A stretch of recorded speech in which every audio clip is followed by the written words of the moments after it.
അപ്പോൾ നമ്മൾ ഇന്ന് Cochin university of science and ടെക്നോളജിയുടെ കുസാറ്റിന്റെ പ്രോഗ്രാംസിനെ പറ്റിയിട്ടൊന്ന് ഡിസ്കസ് ചെയ്യാമെന്നുള്ള ഒരു പ്ലാറ്റ്ഫോമിലാണ് ഉള്ളത്. അതിൽ ഈ കൊച്ചിൻ യൂണിവേഴ്സിറ്റിയുടെ കോഴ്സ് കുസാറ്റിന്റെ കോഴ്സുകൾ എന്ന് പറഞ്ഞു കഴിഞ്ഞാൽ ഒരുപാട് കോഴ്സുകളുണ്ട്, പല രീതിയിലുള്ള കോഴ്സുകൾ അവൈലബിൾ ആണ്.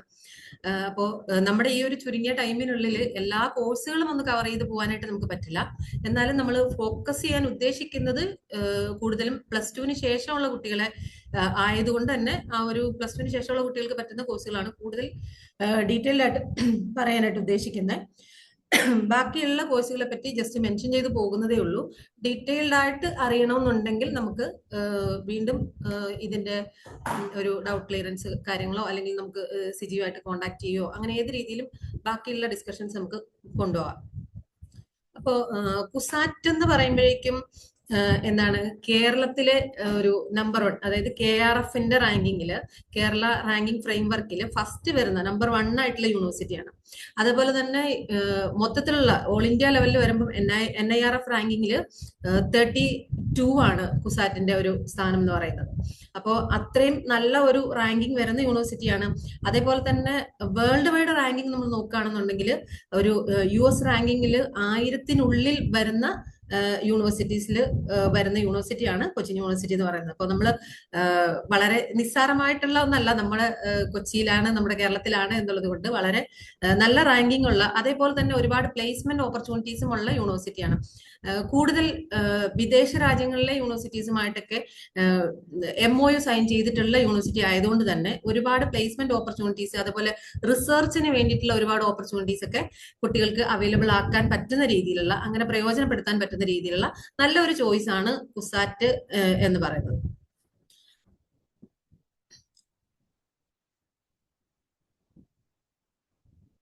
അതുപോലെ നാക്കില് ഈ A+ ഗ്രേഡും കൂടി വരുന്ന യൂണിവേഴ്സിറ്റിയാണ്. ഈ കുസാറ്റിന് ശരിക്കും 3 ക്യാമ്പസ് ആണ് മെയിൻ ആയിട്ട് വരുന്നത്. ഒന്ന് തൃക്കാക്കര കളമശ്ശേരിയിലുള്ള മെയിൻ ക്യാമ്പസ് ആണ്. അതുപോലെ രണ്ടാമത് കുട്ടനാട് പുളിങ്കുന്നിലുള്ള സെക്കൻഡ് ക്യാമ്പസ് വരുന്നുണ്ട്. അതേപോലെ കൊച്ചിയിൽ തന്നെയുള്ള ലേക്ക് സൈഡ് ക്യാമ്പസും വരുന്നുണ്ട്. ഇങ്ങനെ 3 ക്യാമ്പസിലായിട്ട് വ്യത്യസ്ത തരം പ്രോഗ്രാംസ് ആണുള്ളത്. എല്ലാ പ്രോഗ്രാംസും എല്ലാ ക്യാമ്പസിലും അവൈലബിൾ അല്ല. ഓരോ ക്യാമ്പസിലും അവൈലബിൾ ആയിട്ടുള്ള വ്യത്യസ്ത തരം പ്രോഗ്രാംസ് ആണുള്ളത്. അതിൽ തന്നെ ഈ ഇന്റഗ്രേറ്റഡ് പ്രോഗ്രാംസ് ഉണ്ട്, അതേപോലെ UG BTech പ്രോഗ്രാംസ് ഉണ്ട്. അങ്ങനെ പല തരത്തിലുള്ള പ്രോഗ്രാംസ് പല ക്യാമ്പസുകളിലായിട്ടാണ് അവൈലബിൾ ആയിട്ടുള്ളത്. ഒരു ഓവറോൾ പ്രോഗ്രാംസിനെ പറ്റിയിട്ട് നോക്കുകയാണെന്നുണ്ടെങ്കിൽ BTech പ്രോഗ്രാംസ് വരുന്നുണ്ട്. BTech പ്രോഗ്രാംസ് തന്നെ പല രീതിയിൽ വരുന്നുണ്ട്. അതായത് നമുക്ക് ഡയറക്റ്റ് റെഗുലർ BTech പ്രോഗ്രാംസ് വരുന്നുണ്ട്, അതേപോലെ പാർട്ട് ടൈം BTech പ്രോഗ്രാംസ് വരുന്നുണ്ട്, അതുപോലെ ലാറ്ററൽ എൻട്രിയിൽ വരുന്ന BTech പ്രോഗ്രാംസ് വരുന്നുണ്ട്. പിന്നീട് വരുന്നത് 5 ഇയർ ഇന്റഗ്രേറ്റഡ് പ്രോഗ്രാംസ് ആണ്.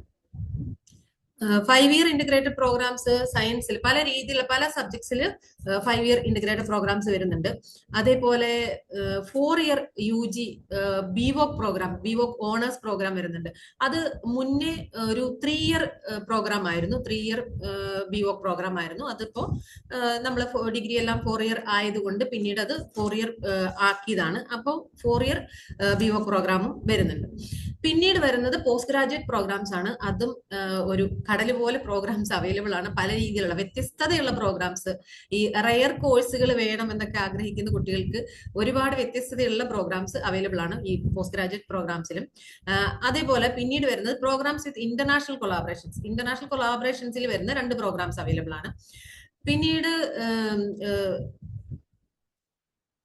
പോസ്റ്റ് ഗ്രാജുവേഷന് ശേഷമുള്ള പ്രോഗ്രാംസും അവൈലബിൾ ആണ്. അതായത് ഈ UG പ്രോഗ്രാംസ് ഒക്കെ സ്റ്റാർട്ട് ചെയ്യുന്നതിന് മുമ്പേ തന്നെ സ്റ്റാർട്ട് ചെയ്തിട്ടുള്ളതാണ് PG പ്രോഗ്രാംസും, അതേപോലെ PhD റിസർച്ച് ഓറിയന്റഡ് ആയിട്ടുള്ള പ്രോഗ്രാംസും എല്ലാം.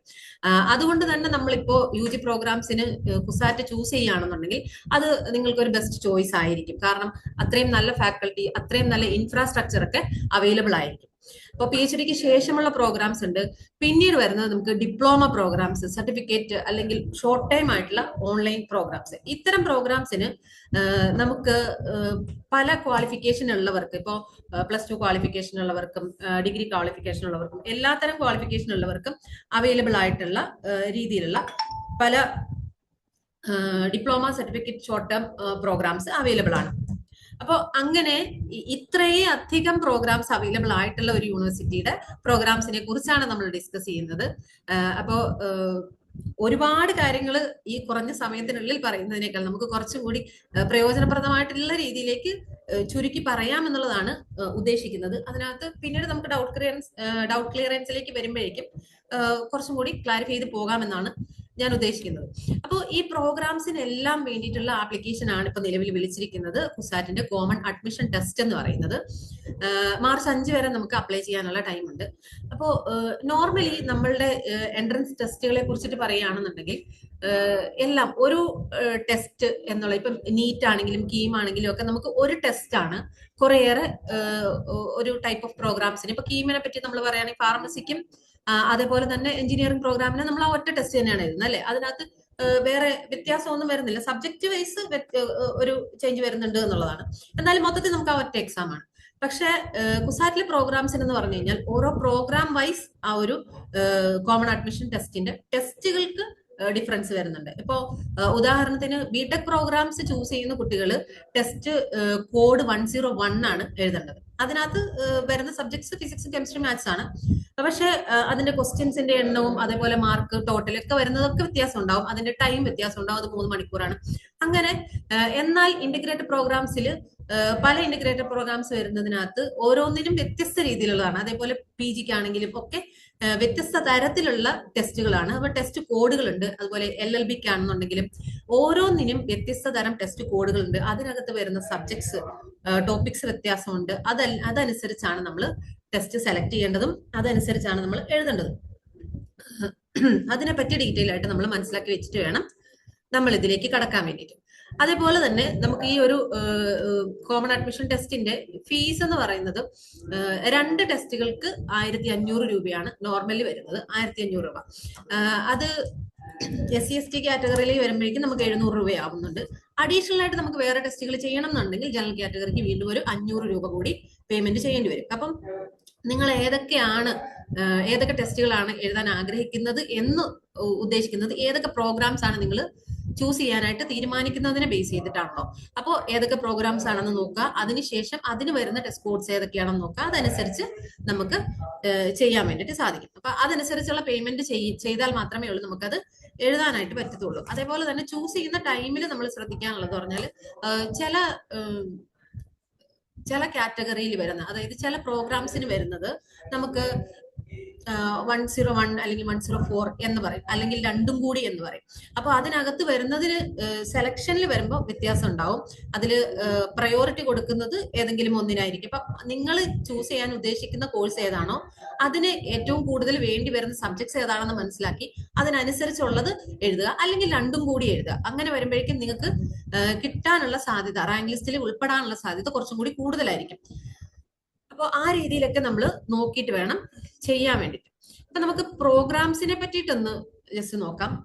ഇനി ഈ അഡ്മിഷൻ ടെസ്റ്റിനെ പറ്റി പറഞ്ഞതിനകത്ത് എന്തെങ്കിലും സംശയങ്ങൾ ഉണ്ടെങ്കിൽ നമുക്ക് ആ ഒരു ഡൗട്ട് ക്ലിയറൻസ് സെഷനിൽ നമുക്ക് നോക്കാം. അപ്പൊ പ്രോഗ്രാംസ്, ബിടെക് പ്രോഗ്രാംസ് ആണ് മെയിൻലി നമ്മള് ടെക്നോളജി ആ ഒരു സൈഡിലേക്ക് നോക്കുമ്പോഴേക്കും ബിടെക് പ്രോഗ്രാംസ് ആണ് നമ്മൾ ഫസ്റ്റ് നോക്കാൻ വേണ്ടിയിട്ട് പോകുന്നത്. അതില് BTech programs school of engineering, അതായത് ക്യാമ്പസ് 1 വരുന്ന സ്കൂൾ ഓഫ് എഞ്ചിനീയറിംഗിൽ വരുന്ന പ്രോഗ്രാംസ് എന്ന് പറഞ്ഞാല് സിവിൽ എഞ്ചിനീയറിംഗ് വരുന്നുണ്ട്, കമ്പ്യൂട്ടർ സയൻസ് ആൻഡ് എഞ്ചിനീയറിംഗ് വരുന്നുണ്ട്, അതുപോലെ ഇലക്ട്രിക്കൽ ആൻഡ് ഇലക്ട്രോണിക്സ് എഞ്ചിനീയറിംഗ് വരുന്നുണ്ട്, ഇലക്ട്രോണിക്സ് ആൻഡ് കമ്മ്യൂണിക്കേഷൻ വരുന്നുണ്ട്, IT വരുന്നുണ്ട്, മെക്കാനിക്കൽ എഞ്ചിനീയറിംഗ് വരുന്നുണ്ട്, സേഫ്റ്റി ആൻഡ് ഫയർ എഞ്ചിനീയറിംഗ് വരുന്നുണ്ട്. ഈ AI and data science engineering എന്ന് പറഞ്ഞത് ഇപ്പോൾ പുതിയതായിട്ട് വന്നിട്ടുള്ള ഒരു സ്ട്രീമാണ്. മുന്നേ ഉണ്ടായിരുന്നില്ല ആ ഒരു സ്ട്രീം. പക്ഷെ ഈ ഒരു സ്ട്രീം ചൂസ് ചെയ്യുന്നവർ ഒന്ന് ശ്രദ്ധിക്കണം. നമ്മൾ കുസാറ്റിന്റെ തന്നെ പ്രോസ്പെക്ടസിൽ അവർ മെൻഷൻ ചെയ്തിട്ടുണ്ട് അതിന്റെ AICTEയുടെ അപ്രൂവല് പെൻഡിങ് ആണ് എന്നുള്ളത്. അപ്പോ നമ്മളിപ്പോ ജോയിൻ ചെയ്തതിന് ശേഷം അതിന്റെ അപ്രൂവൽ കിട്ടാനായിട്ട് ആ ഒരു ടൈം എടുക്കുന്നത്, ഒരുപാട് ടൈം എടുക്കാൻ സാധ്യതയില്ല കുസാറ്റൊക്കെ ആയതുകൊണ്ട്. എന്നാലും നമ്മൾ ജോയിൻ ചെയ്യുമ്പോഴേക്കും ഒന്ന് ശ്രദ്ധിക്കണം. അപ്പൊ അപ്രൂവൽ കിട്ടിയതിന് ശേഷം ജോയിൻ ചെയ്യുമ്പോൾ കുറച്ചും കൂടി നമുക്കൊരു ഷുവർട്ടി ഉണ്ടല്ലോ. അപ്പൊ അങ്ങനത്തെ ഒരു ആ ഒരു പ്രോസ്പെക്ടസിൽ ശരിക്കും അത് മെൻഷൻ ചെയ്തിട്ടുള്ളത് കൊണ്ട് ഞാനത് പറഞ്ഞതാണ്. AI ആൻഡ് ഡാറ്റ സയൻസ് പുതിയ കോഴ്സ് ആയതുകൊണ്ട്. അപ്പൊ ഇത്രയും കോഴ്സുകളാണ് നമുക്ക് ഈ ഒരു ക്യാമ്പസ് 1 വരുന്ന കോഴ്സുകൾ എന്ന് പറഞ്ഞാൽ. അതുപോലെ കുട്ടനാട് ക്യാമ്പസിൽ വരുന്ന കോഴ്സുകൾ എന്ന് പറഞ്ഞാൽ സിവിൽ എഞ്ചിനീയറിംഗും കമ്പ്യൂട്ടർ സയൻസ് ആൻഡ് എഞ്ചിനീയറിംഗും ഇലക്ട്രിക്കൽ ആൻഡ് ഇലക്ട്രോണിക്സും electronics and communication and information technology. ഇത്തരം കോഴ്സുകളാണ് ഈ 2 ക്യാമ്പസുകളിലായിട്ട് വരുന്നത്. അതിന്റെ ഒരു എലിജിബിലിറ്റി ക്രൈറ്റീരിയ എന്ന് പറഞ്ഞാൽ നമുക്ക് 50% മിനിമം മാർക്സ് ഉള്ളതാണ്. മാത്സിനും ഫിസിക്സിനും കെമിസ്ട്രിക്കും ടുഗദർ മൂന്നിനും കൂടി 50% വേണം. പിന്നെ 50% മാർക്ക് മാത്സിൽ വേണം. Minimum mark, minimum pass mark മതി SC/ST കാൻഡിഡേറ്റ്സിനാണെന്നുണ്ടെങ്കിൽ. അതേപോലെ തന്നെ ഒരു 5% റിലാക്സേഷൻ പറയുന്നുണ്ട് CBC കാൻഡിഡേറ്റ്സിന്. ഇത്രയാണ് അത് ആ ഒരു മെയിൻ ആയിട്ട് വരുന്ന കോമൺലി നമുക്ക് അറിയാവുന്ന രീതിയിലുള്ള പ്രോഗ്രാംസിൽ. അതിൽ തന്നെ നമ്മൾ നേരത്തെ പറഞ്ഞു പോയതിൽ സേഫ്റ്റി ആൻഡ് ഫയർ എഞ്ചിനീയറിംഗ് എന്ന് പറയുന്ന ഒരു കോഴ്സ്, അത് കുസാറ്റിൽ മാത്രം അവൈലബിൾ എന്ന് നമുക്ക് കേരളത്തിൽ കുസാറ്റിൽ മാത്രം അവൈലബിൾ ആയിട്ടുള്ള ഒരു പ്രോഗ്രാമാണ്. അതല്ലാതെ പിന്നെ അത് വരുന്നതെന്ന് പറഞ്ഞാൽ national fire service college Nagpur ആണ് ആ ഒരു കോഴ്സ്, ഈ safety and fire engineering available ആയിട്ടുള്ളത്. അപ്പോൾ അതല്ലാതെ പിന്നെ ഇന്ത്യയിൽ വരുന്ന ഒരു പ്രോഗ്രാമാണ് സേഫ്റ്റി ആൻഡ് ഫയർ എഞ്ചിനീയറിംഗ്. ശരിക്കും വേൾഡ് വൈഡ് പ്ലേസ്മെന്റ് കിട്ടുന്ന രീതിയിലുള്ള ഒരു പ്രോഗ്രാമാണ്. കാരണം അതിന് US അക്രഡിറ്റേഷൻ ഉള്ള ഒരു പ്രോഗ്രാമാണ്. അപ്പോൾ അത്യാവശ്യം നല്ല രീതിക്ക് പ്ലേസ്മെന്റ് ഉള്ള പ്രോഗ്രാമാണ്. അത് ചൂസ് ചെയ്യാൻ താല്പര്യമുള്ളവർക്ക് ചൂസ് ചെയ്യാം.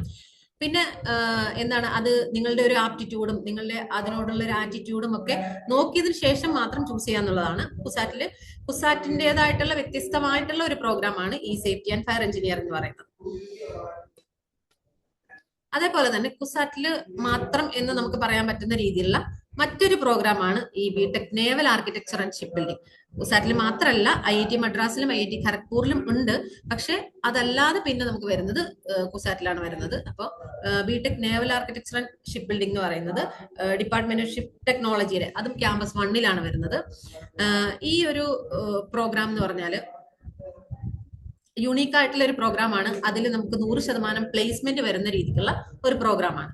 അതില് നമുക്ക് നിർബന്ധമായിട്ടും 60% മാർക്സ് ഉണ്ടായിരിക്കണം. +2 ഫിസിക്സും കെമിസ്ട്രിയും മാത്സും നിർബന്ധമായിട്ടും പഠിച്ചിരിക്കണം. അതില് മാത്സിന് തന്നെ 50% മാർക്ക് ഉണ്ടാവണം. അതേപോലെ തന്നെ മാത്സിനും ഫിസിക്സും കെമിസ്ട്രിക്കും കൂടി 50% മാർക്ക് ഉണ്ടായിരിക്കണം. അതായത് ഓവറോൾ +2 ഒരു 60% മാർക്ക് നിർബന്ധമായിട്ടും ഉണ്ടായിരിക്കണം. അതേപോലെ മാത്സിന് 50% ഉണ്ടായിരിക്കണം, മാത്സിന് തന്നെ. പിന്നെ മാത്സും ഫിസിക്സും കെമിസ്ട്രിയും കൂടെ കൂടുമ്പോൾ 50% ഉണ്ടായിരിക്കണം. അങ്ങനെയാണെങ്കിൽ മാത്രമേ നിങ്ങൾ എലിജിബിൾ ആവുള്ളൂ അപ്ലൈ ചെയ്യാനായിട്ട്. പിന്നെ മിനിമം പാസ് മാർക്ക് മതി SC/ST-കാർക്ക്. അതേപോലെ തന്നെ SC/BC-കാർക്ക് 45% മതി. അപ്പൊ ഇതാണ് ഈ ഒരു സ്പെഷ്യൽ ആയിട്ടുള്ള ഒരു കോഴ്സ് എന്ന് പറയുന്നത്. കുസാറ്റിലെ മാത്രമായിട്ടുള്ള സ്പെഷ്യൽ ആയിട്ട് വരുന്ന ഒരു കോഴ്സാണ്. ഈ കോഴ്സിന്റെയും ഈ പറഞ്ഞ പോലെ നമുക്കൊരു ഡിസൈൻ ആപ്റ്റിറ്റ്യൂഡ് കാര്യങ്ങളൊക്കെ ഉള്ള കുട്ടികൾക്ക് ആണ് പ്രിഫർ ചെയ്യാൻ കൂടുതൽ കുറച്ചും കൂടി ബെറ്റർ ആയിട്ടുള്ളത്. അതുപോലെ തന്നെ ഈ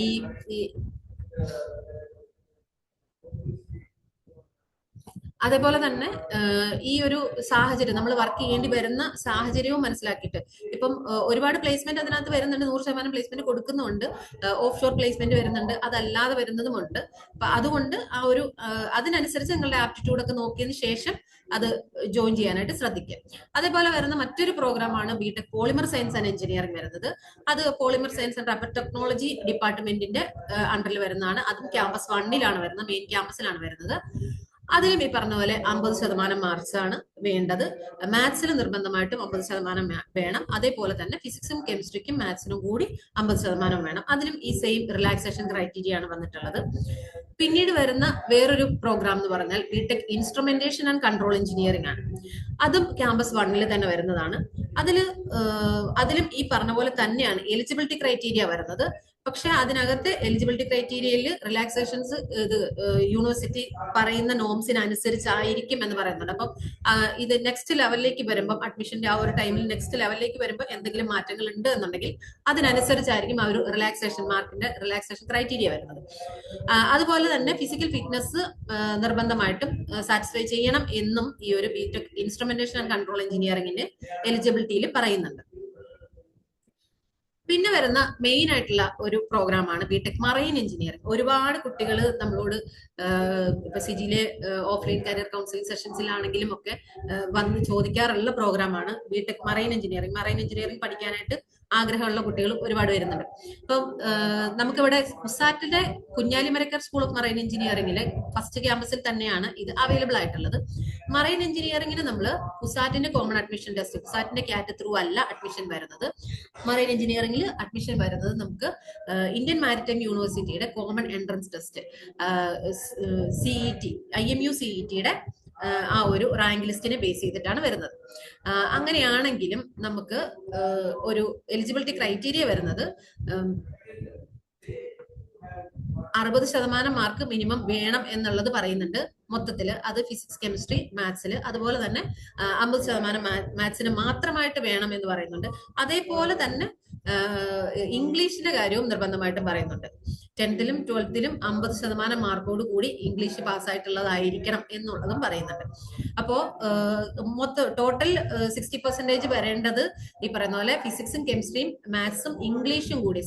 അതിനെല്ലാം സെപ്പറേറ്റ് ആയിട്ടും അത്രയും മാർക്ക് ഉണ്ടെങ്കിൽ നല്ലതാണ്. അപ്പോൾ ഈ ഒരു എലിജിബിലിറ്റി ക്രൈറ്റീരിയ വ്യത്യാസമുണ്ട് ബാക്കിയുള്ളതിനെ വെച്ചിട്ട് നോക്കുമ്പോൾ. ഇതിനകത്ത് മെയിൻ ആയിട്ട് ശ്രദ്ധിക്കാനുള്ളതെന്ന് പറഞ്ഞാൽ നമ്മൾ കുസാറ്റിന്റെ ക്യാറ്റ് ത്രൂ അല്ല മറൈൻ എഞ്ചിനീയറിംഗിൽ നമുക്ക് കുഞ്ഞാലിമരക്കാർ സ്കൂൾ ഓഫ് മറൈൻ എഞ്ചിനീയറിംഗിൽ അഡ്മിഷൻ ലഭിക്കുക എന്നുള്ളതാണ്. നിങ്ങൾക്ക് താല്പര്യമുണ്ട് ഈ ഒരു കോഴ്സ് പഠിക്കാൻ, മറൈൻ എഞ്ചിനീയറിംഗ് പഠിക്കാനാണ് നിങ്ങൾക്ക് താല്പര്യം എന്നുണ്ടെങ്കിൽ നിർബന്ധമായും നിങ്ങൾ ചെയ്യേണ്ടത്, നിങ്ങൾ IMU ഇന്ത്യൻ മാരിടൈം യൂണിവേഴ്സിറ്റിയുടെ കോമൺ എൻട്രൻസ് ടെസ്റ്റ് എഴുതുക. അതിന്റെ ഒരു റാങ്ക് ലിസ്റ്റിൽ വരിക. ആ ഒരു റാങ്കിനെ ബേസ് ചെയ്തിട്ടായിരിക്കും നിങ്ങൾക്ക് ഇവിടെ അഡ്മിഷൻ കിട്ടുക.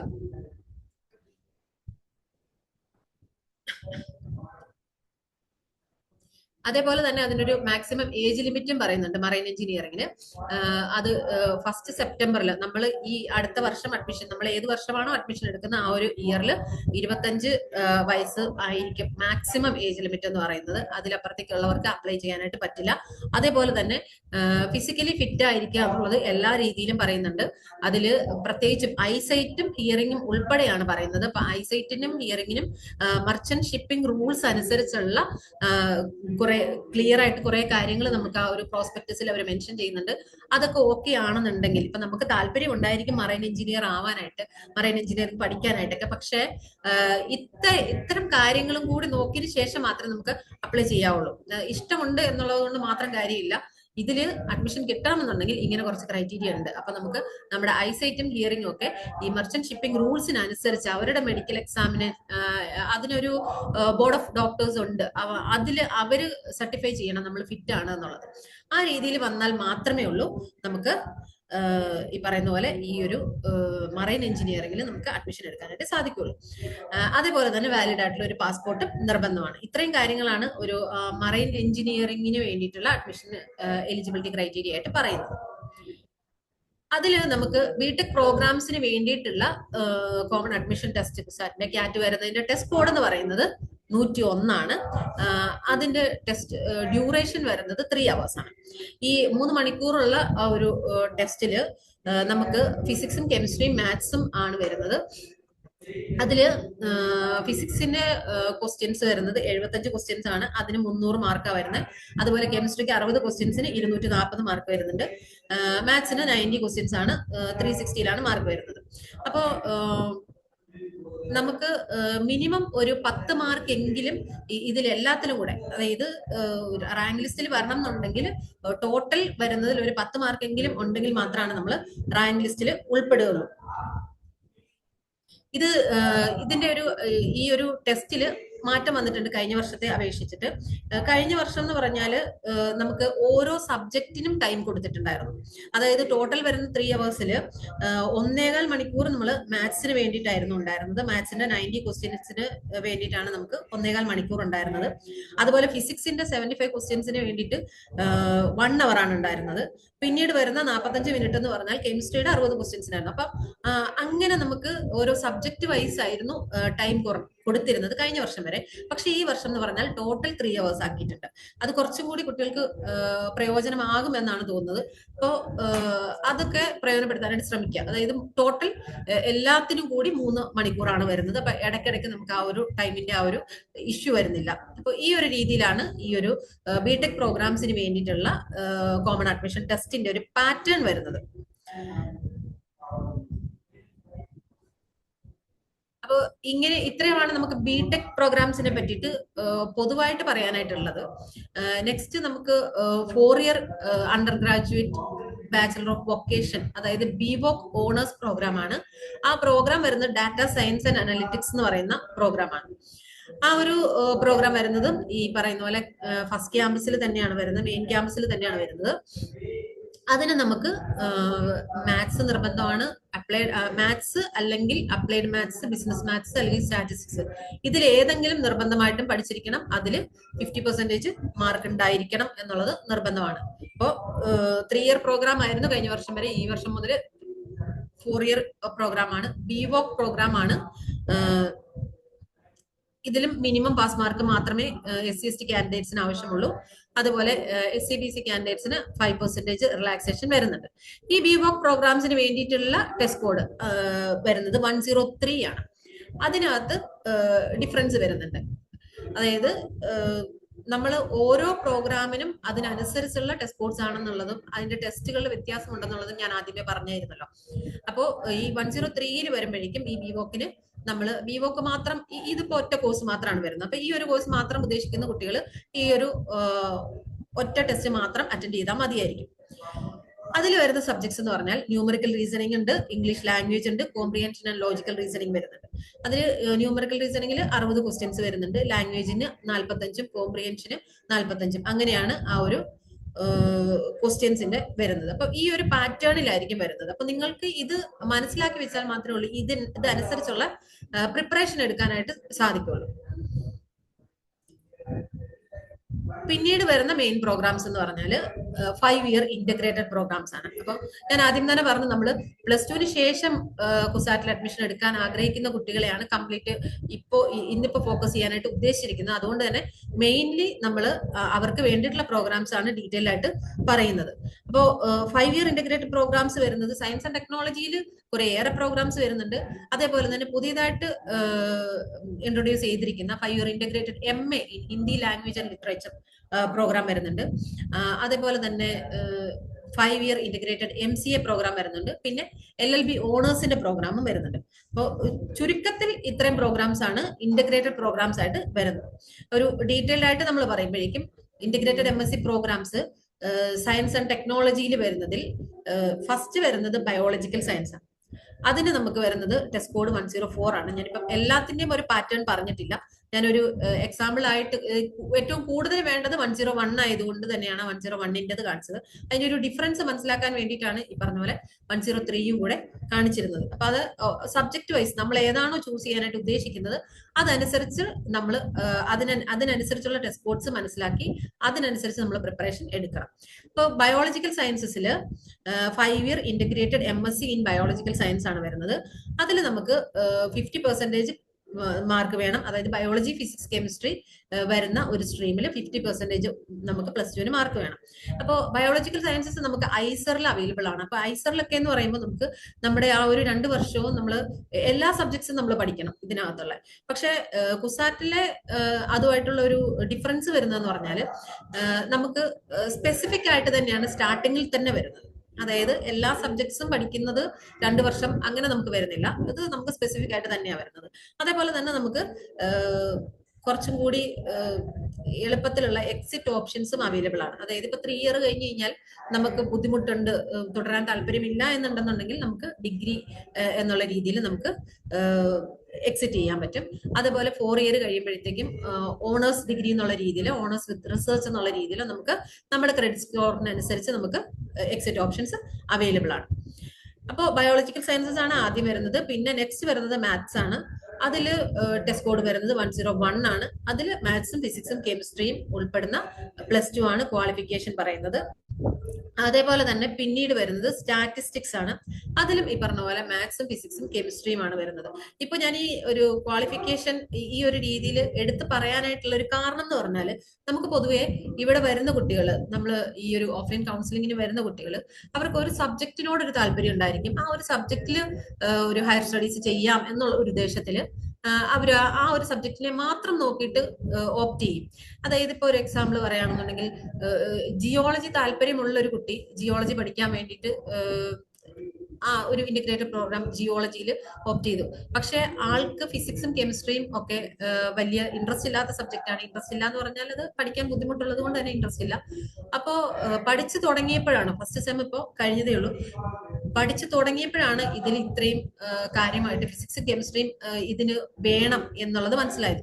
അപ്പോൾ അത് മനസ്സിലാക്കാതെ ജിയോളജിയോടുള്ള താല്പര്യം കൊണ്ട് മാത്രം അത് ചൂസ് ചെയ്തതായിരുന്നു. അപ്പൊ നമ്മളൊരു കാര്യം തിരഞ്ഞെടുക്കുമ്പോൾ, നമ്മുടെ ഒരു കരിയർ തിരഞ്ഞെടുക്കുന്നത് നമ്മുടെ ഒരു ലൈഫ് മുമ്പോട്ട് എങ്ങനെ പോകണം എന്നതിനെ ഡിപ്പെൻഡ് ചെയ്തിരിക്കുന്നതാണല്ലോ. അതുകൊണ്ട് തന്നെ നമുക്ക് എപ്പോഴും ഇങ്ങനെ മാറ്റങ്ങൾ വരുത്താൻ പറ്റില്ല. അപ്പൊ ഒരു ഫസ്റ്റ് ഇയർ കഴിയുമ്പോൾ അല്ലെങ്കിൽ ഒരു ഫസ്റ്റ് സെം കഴിയുമ്പോൾ ഇനി എനിക്ക് ഭയങ്കര ബുദ്ധിമുട്ടാണ്, ഞാനത് ക്വിറ്റ് ചെയ്യട്ടെ എന്നുള്ള രീതിയിലുള്ള ഒരു ചോദ്യമായിട്ടാണ് ആ കുട്ടി വന്നത്. അപ്പം അങ്ങനെ വരുന്ന കുട്ടികൾ ഒരുപാട് വരുന്നുണ്ട് താനും. അതുകൊണ്ട് തന്നെ നമ്മൾ ഈ ഒരു സെലക്ഷൻ ടൈമിൽ നമ്മൾ അഡ്മിഷൻ എടുക്കുന്നതിന് മുമ്പായിട്ട് നമ്മൾ എന്തൊക്കെയാണ് അതിന് പഠിക്കേണ്ടി വരുന്നത് എന്നുള്ള കാര്യം ഒന്ന് നോക്കുന്നത് നന്നായിരിക്കും. ഇപ്പം കുസാറ്റിന്റെ പ്രോഗ്രാംസിനെയൊക്കെ സംബന്ധിച്ചാണെങ്കിൽ നമുക്ക് സൈറ്റിൽ എല്ലാ ഡീറ്റെയിൽസും അവൈലബിൾ ആണ്. വെബ്സൈറ്റിൽ നമുക്ക് വേണ്ട പ്രോഗ്രാംസിന് ഇപ്പോൾ നമ്മുടെ പ്രോസ്പെക്ടസിൽ നോക്കുകയാണെങ്കിൽ തന്നെ ഈ എലിജിബിലിറ്റി ക്രൈറ്റീരിയ കാര്യങ്ങളെല്ലാം ഡീറ്റെയിൽഡ് ആയിട്ട് പറഞ്ഞിട്ടുണ്ട്. അതേപോലെ തന്നെ സിലബസ് നമുക്ക് നോക്കാം. ഒരു കോഴ്സിനെ പറ്റിയിട്ട് പറയുമ്പോൾ അതിൽ നമുക്ക് ക്ലിയർ ആയിട്ട് മെൻഷൻ ചെയ്തിട്ടുണ്ടാവും ഇന്ന കാര്യങ്ങളാണ് അതിനകത്ത് പഠിപ്പിക്കുന്നത് എന്നുള്ള ഒരു ചെറിയൊരു സമ്മറി അതിനെ പറ്റിയിട്ടുണ്ടാവും. അപ്പൊ നമുക്ക് മനസ്സിലാവും ഇത് നിങ്ങൾക്ക് മുമ്പോട്ട് പഠിക്കാനായിട്ട് പറ്റുന്ന രീതിക്കുള്ള പ്രോഗ്രാം ആണോ ഇല്ലയോ എന്നുള്ളത് മനസ്സിലാകും. അത് മനസ്സിലാക്കി നിങ്ങൾക്ക് ബുദ്ധിമുട്ടുള്ള സബ്ജക്ട്സ് ഒഴിവാക്കി നിങ്ങൾക്ക് ഇൻട്രസ്റ്റ് ഉള്ള സാധനം പഠിക്കുമ്പോൾ തന്നെ അതിൽ വേറെ ഓപ്ഷൻസ് വരുന്നത് എന്തൊക്കെയാണ് എന്നുള്ളതും കൂടെ നോക്കിയിട്ട് നിങ്ങൾക്ക് ചൂസ് ചെയ്യാം. അതേപോലെ തന്നെ നിങ്ങൾ എപ്പോഴും ചൂസ് ചെയ്യുമ്പോൾ നിങ്ങളുടെ ആപ്റ്റിറ്റ്യൂഡിനെയും നിങ്ങളുടെ സ്കില്ലിനെയും കൂടി പരിഗണിച്ചിട്ട് വേണം ചൂസ് ചെയ്യാനായിട്ട്. അപ്പൊ അങ്ങനെ വരുമ്പോൾ ഇത്തരം ഡ്രോപ്പ് ഔട്ട് ചെയ്യുന്ന അല്ലെങ്കിൽ ക്വിറ്റ് ചെയ്യേണ്ടി വരുന്ന ഒരു സാഹചര്യമൊക്കെ നമുക്ക് ഒഴിവാക്കാനായിട്ട് പറ്റും. അതുകൊണ്ട് തന്നെയാണ് ഞാൻ ഈ ക്വാളിഫിക്കേഷൻ എലിജിബിലിറ്റി ക്രൈറ്റീരിയ എക്സ്ട്രാ ആയിട്ട് പറയുന്നത്. അപ്പോൾ നമ്മൾ നിർബന്ധമായിട്ടും മാത്സ് വേണം അല്ലെങ്കിൽ ഫിസിക്സ് വേണം കെമിസ്ട്രി വേണം എന്ന് പറയുമ്പോഴേക്കും തീർച്ചയായിട്ടും നെക്സ്റ്റ് ലെവലിൽ നമുക്ക് അത് പഠിക്കാൻ ഉണ്ടാവും എന്നുള്ളത് നമ്മൾ മനസ്സിലാക്കുക. അതിനനുസരിച്ച് വേണം നമ്മൾ ചൂസ് ചെയ്യാനായിട്ട്. സോ സ്റ്റാറ്റിസ്റ്റിക്സിനും നമുക്ക് ടെസ്റ്റ് കോഡ് 101 ആണ് വരുന്നത്. അതിലും ഈ പറയുന്ന പോലെ മാത്സും ഫിസിക്സും കെമിസ്ട്രിയും വരുന്ന +2 ആണ് നിർബന്ധമായിട്ടും വേണ്ടത്. അതിൽ 50% മാർക്കാണ് വേണ്ടത്. പിന്നെ വരുന്നത് ഒരു എൻവയോൺമെന്റൽ സയൻസ് ആൻഡ് ടെക്നോളജിയാണ്. അതും ഈ പറയുന്ന പോലെ ഒരുപാട് കുട്ടികൾ ചൂസ് ചെയ്യുന്ന അല്ലെങ്കിൽ താല്പര്യപ്പെടുന്ന രീതിക്കുള്ള ഒരു പ്രോഗ്രാമാണ്. ഒരു എമർജിംഗ് ആയിട്ടുള്ള സാധ്യതകളുള്ള ഒരു പ്രോഗ്രാം എന്നുള്ള രീതിയിൽ ഒത്തിരി കുട്ടികൾ പ്രിഫർ ചെയ്യുന്ന ഒരു പ്രോഗ്രാമാണ്. അത് നമുക്ക് കുസാറ്റിൽ അവൈലബിൾ ആണ്, എൻവയോൺമെന്റൽ സയൻസ് ആൻഡ് ടെക്നോളജി. അതിന്റെ ടെസ്റ്റ് കോഡ് 101 ഓർ 104 എന്ന് പറയുന്നുണ്ട്. ഒന്നുകിൽ നിങ്ങൾക്ക് രണ്ടും എഴുതാം, അല്ലെങ്കിൽ നിങ്ങൾ എന്താണ് ഓരോന്ന് വീതം എഴുതാം, അല്ലെങ്കിൽ 101 എഴുതാം, 104 എഴുതാം. ഈ 101ലും 104ലും നമുക്ക് വരുന്നത് സെയിം സബ്ജക്ട്സ് തന്നെയാണ്. അതിനകത്ത് കുറച്ച് വ്യത്യാസങ്ങൾ വരുന്നുണ്ട്. അതായത് എന്താ പറയാ, ക്വസ്റ്റ്യന്റെ എണ്ണത്തിൽ കുറച്ച് വ്യത്യാസങ്ങൾ വരുന്നുണ്ട്. അപ്പൊ നമ്മൾ അത് എഴുതുന്നതനുസരിച്ച് എന്തായാലും നമുക്ക് 50% വെച്ചിട്ടായിരിക്കും അതിന്റെ ഒരു റാങ്ക് ലിസ്റ്റ് സെലക്ട് ചെയ്യുന്ന ക്രൈറ്റീരിയ വരുന്നത്. ഇപ്പൊ 101 എഴുതിയിട്ടുള്ളതിൽ നിന്ന് 50%, ഇപ്പൊ ടോട്ടൽ ഒരു 24 സീറ്റ് അവൈലബിൾ ആണെന്നുണ്ടെങ്കിൽ 12 സീറ്റ് വരുന്നത് 101ൽ നിന്നും 104 അങ്ങനെ ആ ഒരു രീതിയിൽ 50% വെച്ചിട്ടാണ് എടുക്കുക. ഇപ്പൊ രണ്ടും കൂടി എഴുതുമ്പോഴേക്കും നമ്മുടെ ആ ഒരു റാങ്ക് ലിസ്റ്റിന് അതിൻ്റെതായിട്ടുള്ള ഒരു വ്യത്യാസം വരാനായിട്ടുള്ള ഒരു സാധ്യതയുണ്ട്. അപ്പോ ഒന്നുകിൽ രണ്ടും കൂടി എഴുതാം, സെയിം ആണ്, സബ്ജക്ട് കോമ്പിനേഷൻ സെയിം ആണ്, എണ്ണത്തിന്റെ വ്യത്യാസം വരുന്നു എന്നുള്ളത് മാത്രമേ ഉള്ളൂ. നിങ്ങൾ ഒരേ രീതിയിലുള്ള പ്രിപ്പറേഷൻ എടുത്താൽ മതിയാവും. അപ്പോ അതിലും ഈ പറഞ്ഞ പോലെ മാത്സ് ഓർ ബയോളജി എന്നുള്ള ഒരു ഓപ്ഷൻ ഉണ്ട്. മാത്സുകാർക്കും പറ്റും, ബയോളജിക്കാർക്കും പറ്റും. പക്ഷെ നമ്മൾ കുറച്ചും കൂടി പഠിക്കുന്നത് ബയോളജി റിലേറ്റഡ് ആയിട്ടുള്ളത് കൊണ്ട് ചിലപ്പോൾ ബയോളജിക്കാർക്കായിരിക്കും കുറച്ചും കൂടി എളുപ്പത്തിൽ വരിക എന്നുള്ളതാണ്. എന്നാൽ മാത്സുകാർക്ക് അത് ബുദ്ധിമുട്ടായിരിക്കും എന്നുള്ളതല്ല ഞാൻ ഉദ്ദേശിച്ചത്. മാത്സും ബയോളജിയും പറഞ്ഞ പോലെ 50% മാർക്ക് ഉണ്ടായാൽ നമുക്ക് അപ്ലൈ ചെയ്യാനായിട്ട് പറ്റും. മാത്സ് പഠിച്ചവർക്കും ബയോളജി പഠിച്ചവർക്കും പറ്റും. ഫിസിക്സും കെമിസ്ട്രിയും മാൻഡേറ്ററി സബ്ജക്ട്സ് ആയിട്ട് വരുന്നുണ്ട്. അതുപോലെ തന്നെ കെമിസ്ട്രിയിൽ നമുക്ക് ഇന്റഗ്രേറ്റഡ് പ്രോഗ്രാം അവൈലബിൾ ആണ്. അതിലും ഈ പറഞ്ഞ പോലെ തന്നെയാണ് 101 അല്ലെങ്കിൽ 104. ഇത് രണ്ടും എഴുതാം, അല്ലെങ്കിൽ ഒന്നിച്ച് വേണമെങ്കിലും എഴുതാം, ഈ പറഞ്ഞ പോലെ ഏതെങ്കിലും ഒന്ന് വേണമെങ്കിലും എഴുതാം. അത് നിങ്ങളുടെ ചോയ്സ് ആണ്. അത് നോക്കിയതിനു ശേഷം മാത്രം ചെയ്യാം. ഈ പറഞ്ഞ പോലെ അതിലും കെമിസ്ട്രിക്കും ഇങ്ങനെ തന്നെയാണ്. മാത്സും ബയോളജിയും ഇതിലേത് പഠിച്ചവർക്കും നമുക്ക് തുടർന്ന് കെമിസ്ട്രി പഠിക്കാനായിട്ട് ഇന്റഗ്രേറ്റഡ് പ്രോഗ്രാം പഠിക്കാനായിട്ടുള്ള പ്രൊവിഷൻ ഉണ്ട്. അതുപോലെ നെക്സ്റ്റ് വരുന്നത് നമ്മുടെ ഇന്റഗ്രേറ്റഡ് പ്രോഗ്രാം ഫിസിക്സിലാണ് വരുന്നത്. അതില് നമുക്ക് 50% മാർക്ക് നിർബന്ധമായിട്ടും മാത്സ്, ഫിസിക്സ് ആൻഡ് കെമിസ്ട്രി പഠിച്ച് ഉണ്ടായിരിക്കണം. അടുത്തൊരു പ്രോഗ്രാം വരുന്നത് കമ്പ്യൂട്ടർ സയൻസ് ആണ്. AI ആൻഡ് ഡാറ്റ സയൻസ് എന്നുള്ള സ്പെഷ്യലൈസേഷനിൽ വരുന്നതാണ് കമ്പ്യൂട്ടർ സയൻസ്. അതില് ടെസ്റ്റ് കോഡ് 101 ആണ് വരിക. അതിൽ നമുക്ക് മാത്സും ഫിസിക്സും കെമിസ്ട്രിയും വരുന്ന +2 ആണ് വേണ്ടത്. പിന്നെ വരുന്നൊരു പ്രധാനപ്പെട്ട കോഴ്സ് എന്ന് പറഞ്ഞാല് കൂടുതൽ പേരും ചോദിക്കുന്ന ഒരു കോഴ്സ്, ഈ പറഞ്ഞ പോലെ ഒരു റെയർ ആയിട്ടുള്ള ഒരു കോഴ്സ് എന്ന് പറയുന്നത് ഫോട്ടോണിക്സ് ആണ്. ഈ ഫോട്ടോണിക്സ് എന്ന് പറഞ്ഞാൽ അധികം സ്ഥലങ്ങളിലൊന്നും അവൈലബിൾ അല്ലാത്തൊരു കോഴ്സാണ്. അതുകൊണ്ട് തന്നെ അതിന് കുറച്ച് കൂടുതൽ ആളുകൾക്ക് താല്പര്യമുള്ള ഈ റെയർ കോഴ്സുകൾ വേണം എന്ന് ആഗ്രഹിക്കുന്ന കുട്ടികളൊക്കെ ഉണ്ടാവുമല്ലോ. അങ്ങനെ താല്പര്യമുള്ള രീതിയിൽ വരുന്ന ഒരു കോഴ്സാണ് അത്. നേരത്തെ മുതൽ കുസാറ്റിൽ അവൈലബിൾ ആയിട്ടുള്ള പ്രോഗ്രാമാണ് ഫോട്ടോണിക്സിൽ. അതിലും ഈ പറഞ്ഞ പോലെ മാത്സും ഫിസിക്സും കെമിസ്ട്രിയുമാണ്. ഇപ്പം ഫോട്ടോണിക്സ് എന്ന് പറയുമ്പോൾ തന്നെ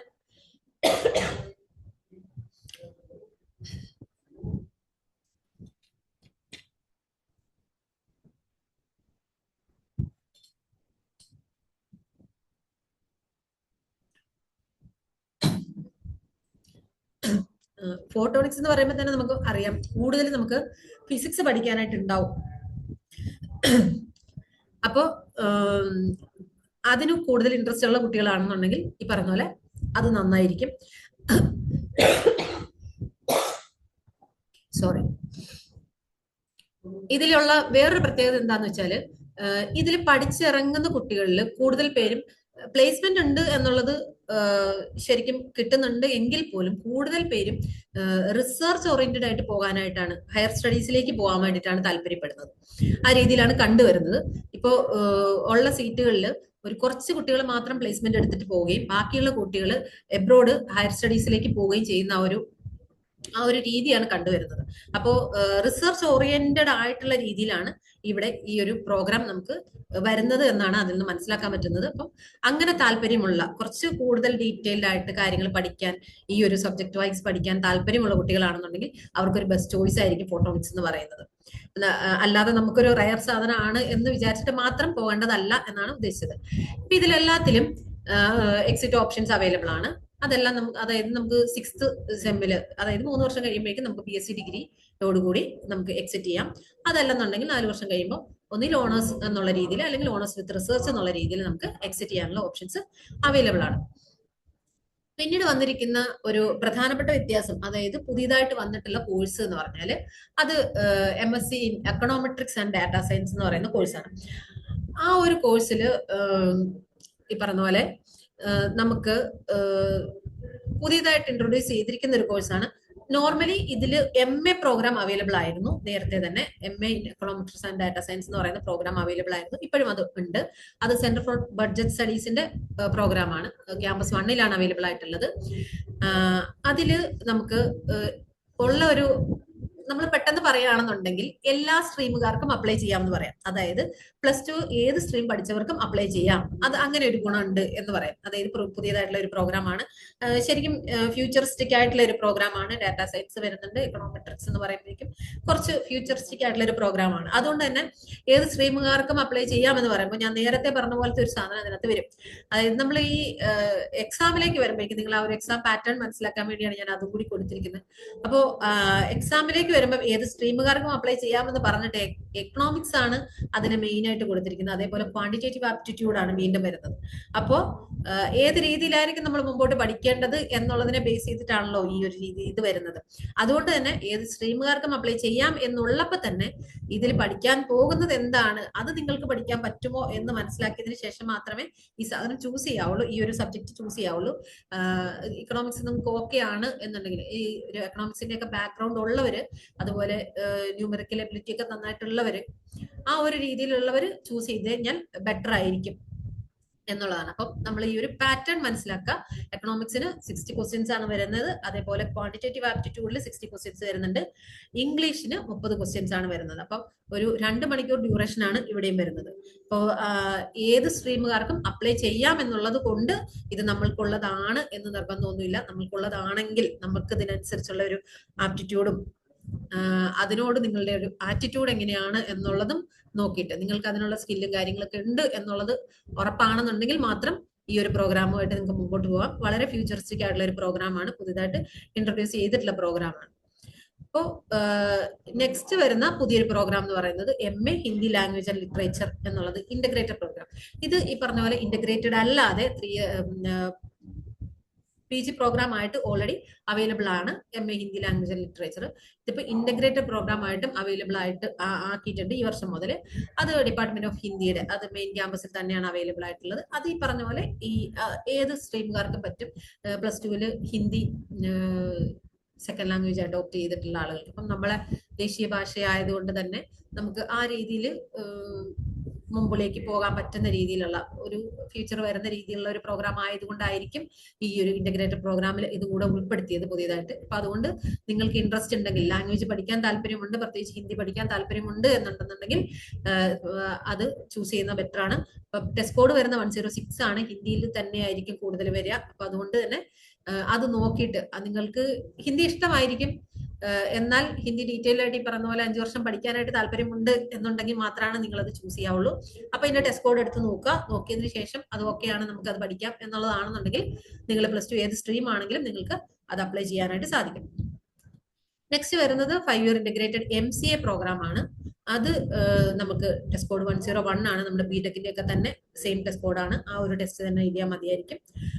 അതിൽ നമുക്ക് 50% മാർക്ക് +2 വേണം. അതിൽ നമ്മൾ മാത്സോ കമ്പ്യൂട്ടർ സയൻസോ ഇൻഫർമേഷൻ ടെക്നോളജിയോ അതുപോലെ അതിലേത് സബ്ജക്ട് പഠിച്ചാലും ഓപ്ഷണൽ സബ്ജക്ട്സ് ആയിട്ട് പഠിച്ചവർക്കും നമുക്ക് ഈ ഒരു ഇന്റഗ്രേറ്റഡ് MCAയിലേക്ക് ജോയിൻ ചെയ്യാം. അതിൽ പറഞ്ഞ പോലെ 3 വർഷം കഴിയുമ്പോൾ നിങ്ങൾക്ക് BCA ഡിഗ്രി ആയിട്ട് എക്സിറ്റ് ചെയ്യാനുള്ള ഓപ്ഷൻ ഉണ്ട്. അല്ലെങ്കിൽ 4 വർഷം കഴിയുമ്പോൾ ഓണേഴ്സ് വിത്ത് റിസർച്ച് എന്നുള്ള രീതിയിൽ എക്സിറ്റ് ഓപ്ഷൻ അവൈലബിൾ ആണ്. പിന്നെ വരുന്ന വളരെ പ്രധാനപ്പെട്ട ഒരു പ്രോഗ്രാമാണ് ലോയുടെ 5 year integrated law programs available ആണ്. അത് എന്താണ്, BBA LLB, BCom LLB, പിന്നെ BSc LLB, ഇങ്ങനെയാണ് 3 പ്രോഗ്രാംസ് നമുക്ക് അവിടെ അവൈലബിൾ ആയിട്ടുള്ളത്. ഈ അതിന്റെ ടെസ്റ്റ് കോഡ് വരുന്നത് 201 ആണ്. BBA LLB എന്ന് പറയുമ്പോഴേക്കും സ്കൂൾ ഓഫ് ലീഗൽ സ്റ്റഡീസിന്റെ ക്യാമ്പസ് 1ലാണ്, BCom LLB സെയിം ക്യാമ്പസിൽ തന്നെയാണ് വരുന്നത്. അതില് ഉള്ളൊരു വ്യത്യാസം എന്ന് പറഞ്ഞാൽ, നമ്മൾ നോർമലി എല്ലാ ഗ്രൂപ്പുകാർക്കും ഏത് സ്ട്രീമുകാർക്കും നമുക്ക് LLB പഠിക്കാൻ പറ്റും അല്ലെ. നോർമലി നമ്മൾ അങ്ങനെ തന്നെയാണ് ചെയ്യുക. പക്ഷെ ഇവിടെ നമുക്ക് വേണമെന്നുണ്ടെങ്കിൽ ഈ പറഞ്ഞ പോലെ 60% മാർക്ക് വേണം. എന്താണ്, സയൻസ് ഗ്രൂപ്പ് ആണെങ്കിൽ. അതായത് ബേസ് ശരിക്കും വേണ്ടത് ആർട്സ് അല്ലെങ്കിൽ കൊമേഴ്സ് ആ ഒരു ലെവലിലാണല്ലോ. ഇപ്പൊ BBA LLB വരുമ്പോഴേക്കും ആണെങ്കിലും BCom LLB വരുമ്പോഴേക്കും ആണെങ്കിലും ഈ കൊമേഴ്സ് ബാക്ക്ഗ്രൗണ്ട് ഉള്ളത് കുറച്ച് നല്ലതാണ്. അതേപോലെ തന്നെ ഈ ലോ സൈഡിലേക്ക് വരുമ്പോൾ ഹ്യൂമാനിറ്റീസ് ബാക്ക്ഗ്രൗണ്ട് ഉള്ളത് നല്ലതാണ്. അപ്പൊ അവർക്ക് ആ ഒരു ബേസ് ഉള്ളത് കൊണ്ട് തന്നെ ഹ്യൂമാനിറ്റീസ് ഓർ കൊമേഴ്സ് നിങ്ങൾ പഠിച്ചവരാണെന്നുണ്ടെങ്കിൽ 55% മാർക്ക് മതിയാവും +2. അതേസമയം സയൻസ് ആണ് പഠിച്ചതെന്നുണ്ടെങ്കിൽ 60% മാർക്ക് നിർബന്ധമായിട്ടും വേണം എന്നുള്ളതാണ് അതിന്റെ ഒരു എലിജിബിലിറ്റി ക്രൈറ്റീരിയ പറയുന്നത്. എന്നാൽ SC/ST അതുപോലെ SCBC ഇവർക്ക് എല്ലാവർക്കും 50%. നേരത്തെയുള്ള കുറച്ച് പ്രോഗ്രാംസിന് നമുക്ക് SC/STക്കാർക്ക് മിനിമം പാസ് മാർക്ക് മതി എന്നുള്ളതായിരുന്നു. പക്ഷെ ലോ പ്രോഗ്രാമിന് നിർബന്ധമായിട്ടും 50% മാർക്ക് വേണം. അതേപോലെ തന്നെ SCBCക്കാർക്കും റിലാക്സേഷൻ ഒന്നുമില്ല, 50% മാർക്ക് അവർക്കും വേണം. അപ്പൊ ഇതാണ് ഈ ഒരു BBA LLBയുടെയും BCom LLBയുടെയും എലിജിബിലിറ്റി ക്രൈറ്റീരിയ വരുന്നത്. എന്നാൽ BSc LLBയുടേത് വ്യത്യാസമുണ്ട്. അതായത് BSc LLB എന്ന് പറയുന്നത് കമ്പ്യൂട്ടർ സയൻസ് ആണ് ഓണേഴ്സിൽ വരുന്നത്.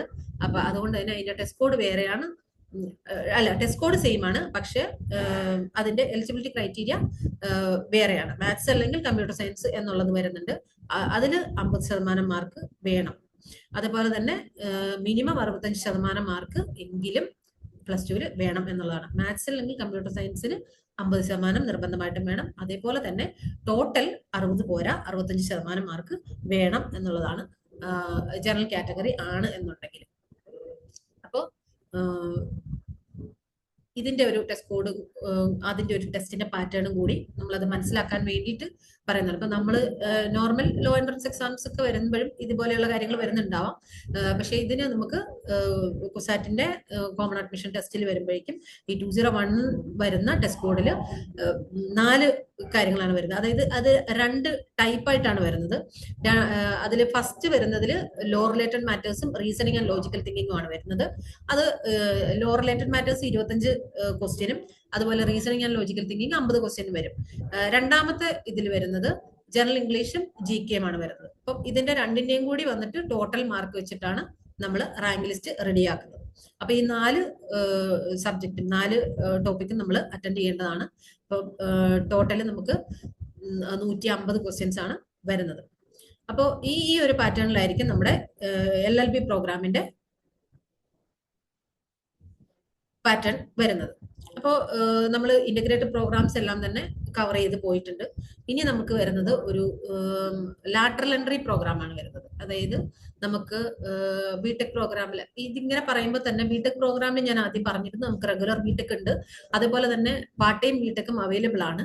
പാർട്ട് ടൈം ബിടെക് നമുക്ക് സിവിലിലും മെക്കാനിക്കലിലും മാത്രമാണ് അവൈലബിൾ ആയിട്ടുള്ളത്. പക്ഷെ അത് AICTE അപ്രൂവൽ ഇല്ലാത്ത പ്രോഗ്രാം ആണ് എന്നുള്ളത് നമ്മൾ നമ്മുടെ ഇതിൽ തന്നെ പറയുന്നുണ്ട്, പ്രോസ്പെക്ടസിൽ തന്നെ മെൻഷൻ ചെയ്തിട്ടുണ്ട്. അപ്പോൾ പിന്നീട് വരുന്ന ബിടെക് പ്രോഗ്രാംസ് എന്ന് പറഞ്ഞു കഴിഞ്ഞാൽ ലാറ്ററൽ എൻട്രി ആണ്, അതിന് അപ്രൂവൽ ഉള്ളതാണ്. അത് ഈ പറയുന്ന എല്ലാത്തിലും നേരത്തെ നമ്മൾ മെൻഷൻ ചെയ്തിട്ടുള്ള മിക്കവാറും വരുന്ന എല്ലാ സ്ട്രീംസിലും അത് ലാറ്ററൽ എൻട്രി അവൈലബിൾ ആണ്. അതിലും സെപ്പറേറ്റ് എൻട്രൻസ് എക്സാം വരുന്നുണ്ട്. തേർഡ് സെമ്മിലേക്കാണ് നമുക്ക് ലാറ്ററൽ എൻട്രി വരുന്നത്. അത് നമുക്ക് സിവിൽ എഞ്ചിനീയറിംഗിൽ അവൈലബിൾ ആണ്, കമ്പ്യൂട്ടർ സയൻസിൽ അവൈലബിൾ ആണ്, ഇലക്ട്രിക്കൽ ആൻഡ് ഇലക്ട്രോണിക്സ് ആൻഡ് കമ്മ്യൂണിക്കേഷനിലും അവൈലബിൾ ആണ്, അതേപോലെ ഇൻസ്ട്രുമെന്റേഷൻ ആൻഡ് കൺട്രോൾ എഞ്ചിനീയറിംഗിലും അവൈലബിൾ ആണ്, IT-യിലും മെക്കാനിക്കൽ എഞ്ചിനീയറിംഗിലും അവൈലബിൾ ആണ്. ഇവിടെ തന്നെ ഉള്ള ഒരു സേഫ്റ്റി ആൻഡ് ഫയർ എഞ്ചിനീയറിംഗ് അതുപോലെ പോളിമർ സയൻസ് ആൻഡ് എഞ്ചിനീയറിംഗിലും അവൈലബിൾ ആണ്. ഈ മറൈനിലൊക്കെ മാത്രമേ അത് അവൈലബിൾ അല്ലാതെ ഉള്ളൂ. ബാക്കിയുള്ള എല്ലാ സ്ട്രീംസിലും നമുക്ക് ലാറ്ററൽ എൻട്രി പോസിബിൾ ആണ്. പിന്നീട് വരുന്ന പ്രോഗ്രാംസ് എന്ന് പറയുന്നത് PG പ്രോഗ്രാംസ് ആണ്. PG പ്രോഗ്രാംസ് ഞാൻ ജസ്റ്റ് മെൻഷൻ ചെയ്ത് പോകുന്നത് മാത്രമേ ഉള്ളൂ. കാരണം ഇത്രയും പ്രോഗ്രാംസ് നമ്മൾ പറഞ്ഞത് എന്താന്ന് വെച്ചാൽ നമ്മൾ +2 കുട്ടികളെ കൂടുതൽ ഫോക്കസ് ചെയ്യുന്നത് കൊണ്ടാണ്. നമ്മൾ ഓരോ പ്രോഗ്രാമും എടുത്തെടുത്ത് പറയുമ്പോഴേക്കും ഒരുപാട് സമയം പോകുന്നുണ്ട്. എല്ലാ പ്രോഗ്രാമും നമ്മൾ മെൻഷൻ ചെയ്ത് പോകുമ്പോഴേക്കും നമ്മൾ ആ ഒരു ടൈമിനുള്ളിൽ എന്തായാലും നമുക്ക് തീർക്കാനായിട്ട് പറ്റില്ല. അപ്പോൾ ഇത്രയധികം പ്രോഗ്രാംസ് നമ്മൾ ഇതിനകത്ത് അവൈലബിൾ ആണ് എന്നുള്ളത് മനസ്സിലാക്കുക എന്നുള്ളതാണ്. ഈ PG പ്രോഗ്രാംസും കൂടെ പറയാനുള്ള കാരണം എന്താണെന്ന് വെച്ചാൽ ഇപ്പം പ്രത്യേകിച്ച് ഒരു ലക്ഷ്യമൊന്നും ഇല്ലാതെ ഏതെങ്കിലുമൊക്കെ ഡിഗ്രി എടുത്തിട്ട് വരുന്ന കുട്ടികൾ ഇനി എന്ത് ചെയ്യണം എന്നുള്ളൊരു ഓപ്ഷൻ വെച്ചിട്ട് കൺഫ്യൂഷൻ ആയിട്ട് വരാറുണ്ട്. അപ്പൊ അതുകൊണ്ട് തന്നെ അവര് ഈ ക്ലാസ് ഈ ഒരു സൺഡേ കരിയറിൽ കയറിയിട്ടുണ്ടെങ്കിൽ ജോയിൻ ചെയ്തിട്ടുണ്ടെങ്കിൽ അവർക്ക് ബെനിഫിഷ്യൽ ആവട്ടെ എന്ന് വിചാരിച്ചിട്ട് തന്നെയാണ് ഇത്രയധികം പ്രോഗ്രാംസ് നിങ്ങൾക്ക് അവൈലബിൾ ആണ് പല രീതിയിലുള്ള. പക്ഷെ അതിന്റെ ഒരു ക്വാളിഫിക്കേഷൻ എല്ലാം ഒന്നും നമ്മളിപ്പം ഇതിനകത്ത് മെൻഷൻ ചെയ്തിട്ടില്ല. അപ്പോൾ അതൊക്കെ ഒന്ന് നോക്കിയിട്ട് നിങ്ങൾക്ക് പറ്റുന്ന രീതിക്കുള്ള പ്രോഗ്രാംസ് നിങ്ങൾ ചൂസ് ചെയ്യുക.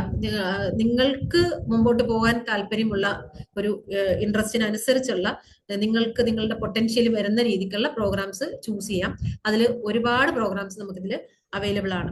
ഈ പല പ്രോഗ്രാംസും ചിലപ്പോൾ നമ്മൾ നോക്കുമ്പോൾ ലൈഫ് സയൻസുകാർക്ക് പറ്റുന്ന പ്രോഗ്രാംസ് ആണെന്ന് തോന്നുമെങ്കിലും ചിലതിലൊക്കെയും കംപ്ലീറ്റ്ലി ആ രീതിയിലുള്ളതല്ല. നമുക്ക് വ്യത്യാസമുണ്ട്. ഞാൻ നേരത്തെ ജിയോളജിയുടെ ഒക്കെ കാര്യം പറഞ്ഞ പോലെ ജിയോളജി ഒക്കെ പഠിക്കണമെന്നുണ്ടെങ്കിൽ നിർബന്ധമായിട്ടും ഫിസിക്സും കെമിസ്ട്രിയും മാത്സും ഒക്കെയും അതിന്റെ ഒരു ഭാഗമാണ്. അപ്പൊ അതുകൊണ്ട് എന്തൊക്കെയാണ് നിങ്ങളുടെ ഒരു എലിജിബിലിറ്റി, നിലവിലുള്ള ആ ഒരു ഗ്രാജുവേഷന്റെ ആ ഒരു എലിജിബിലിറ്റി, അതിനനുസരിച്ച് നിങ്ങൾക്ക് ഇതിൽ നിന്നും ഏത് രീതിയിൽ ചൂസ് ചെയ്യാം എന്നുള്ളത് നോക്കിയിട്ട് നിങ്ങൾ ചൂസ് ചെയ്യാം.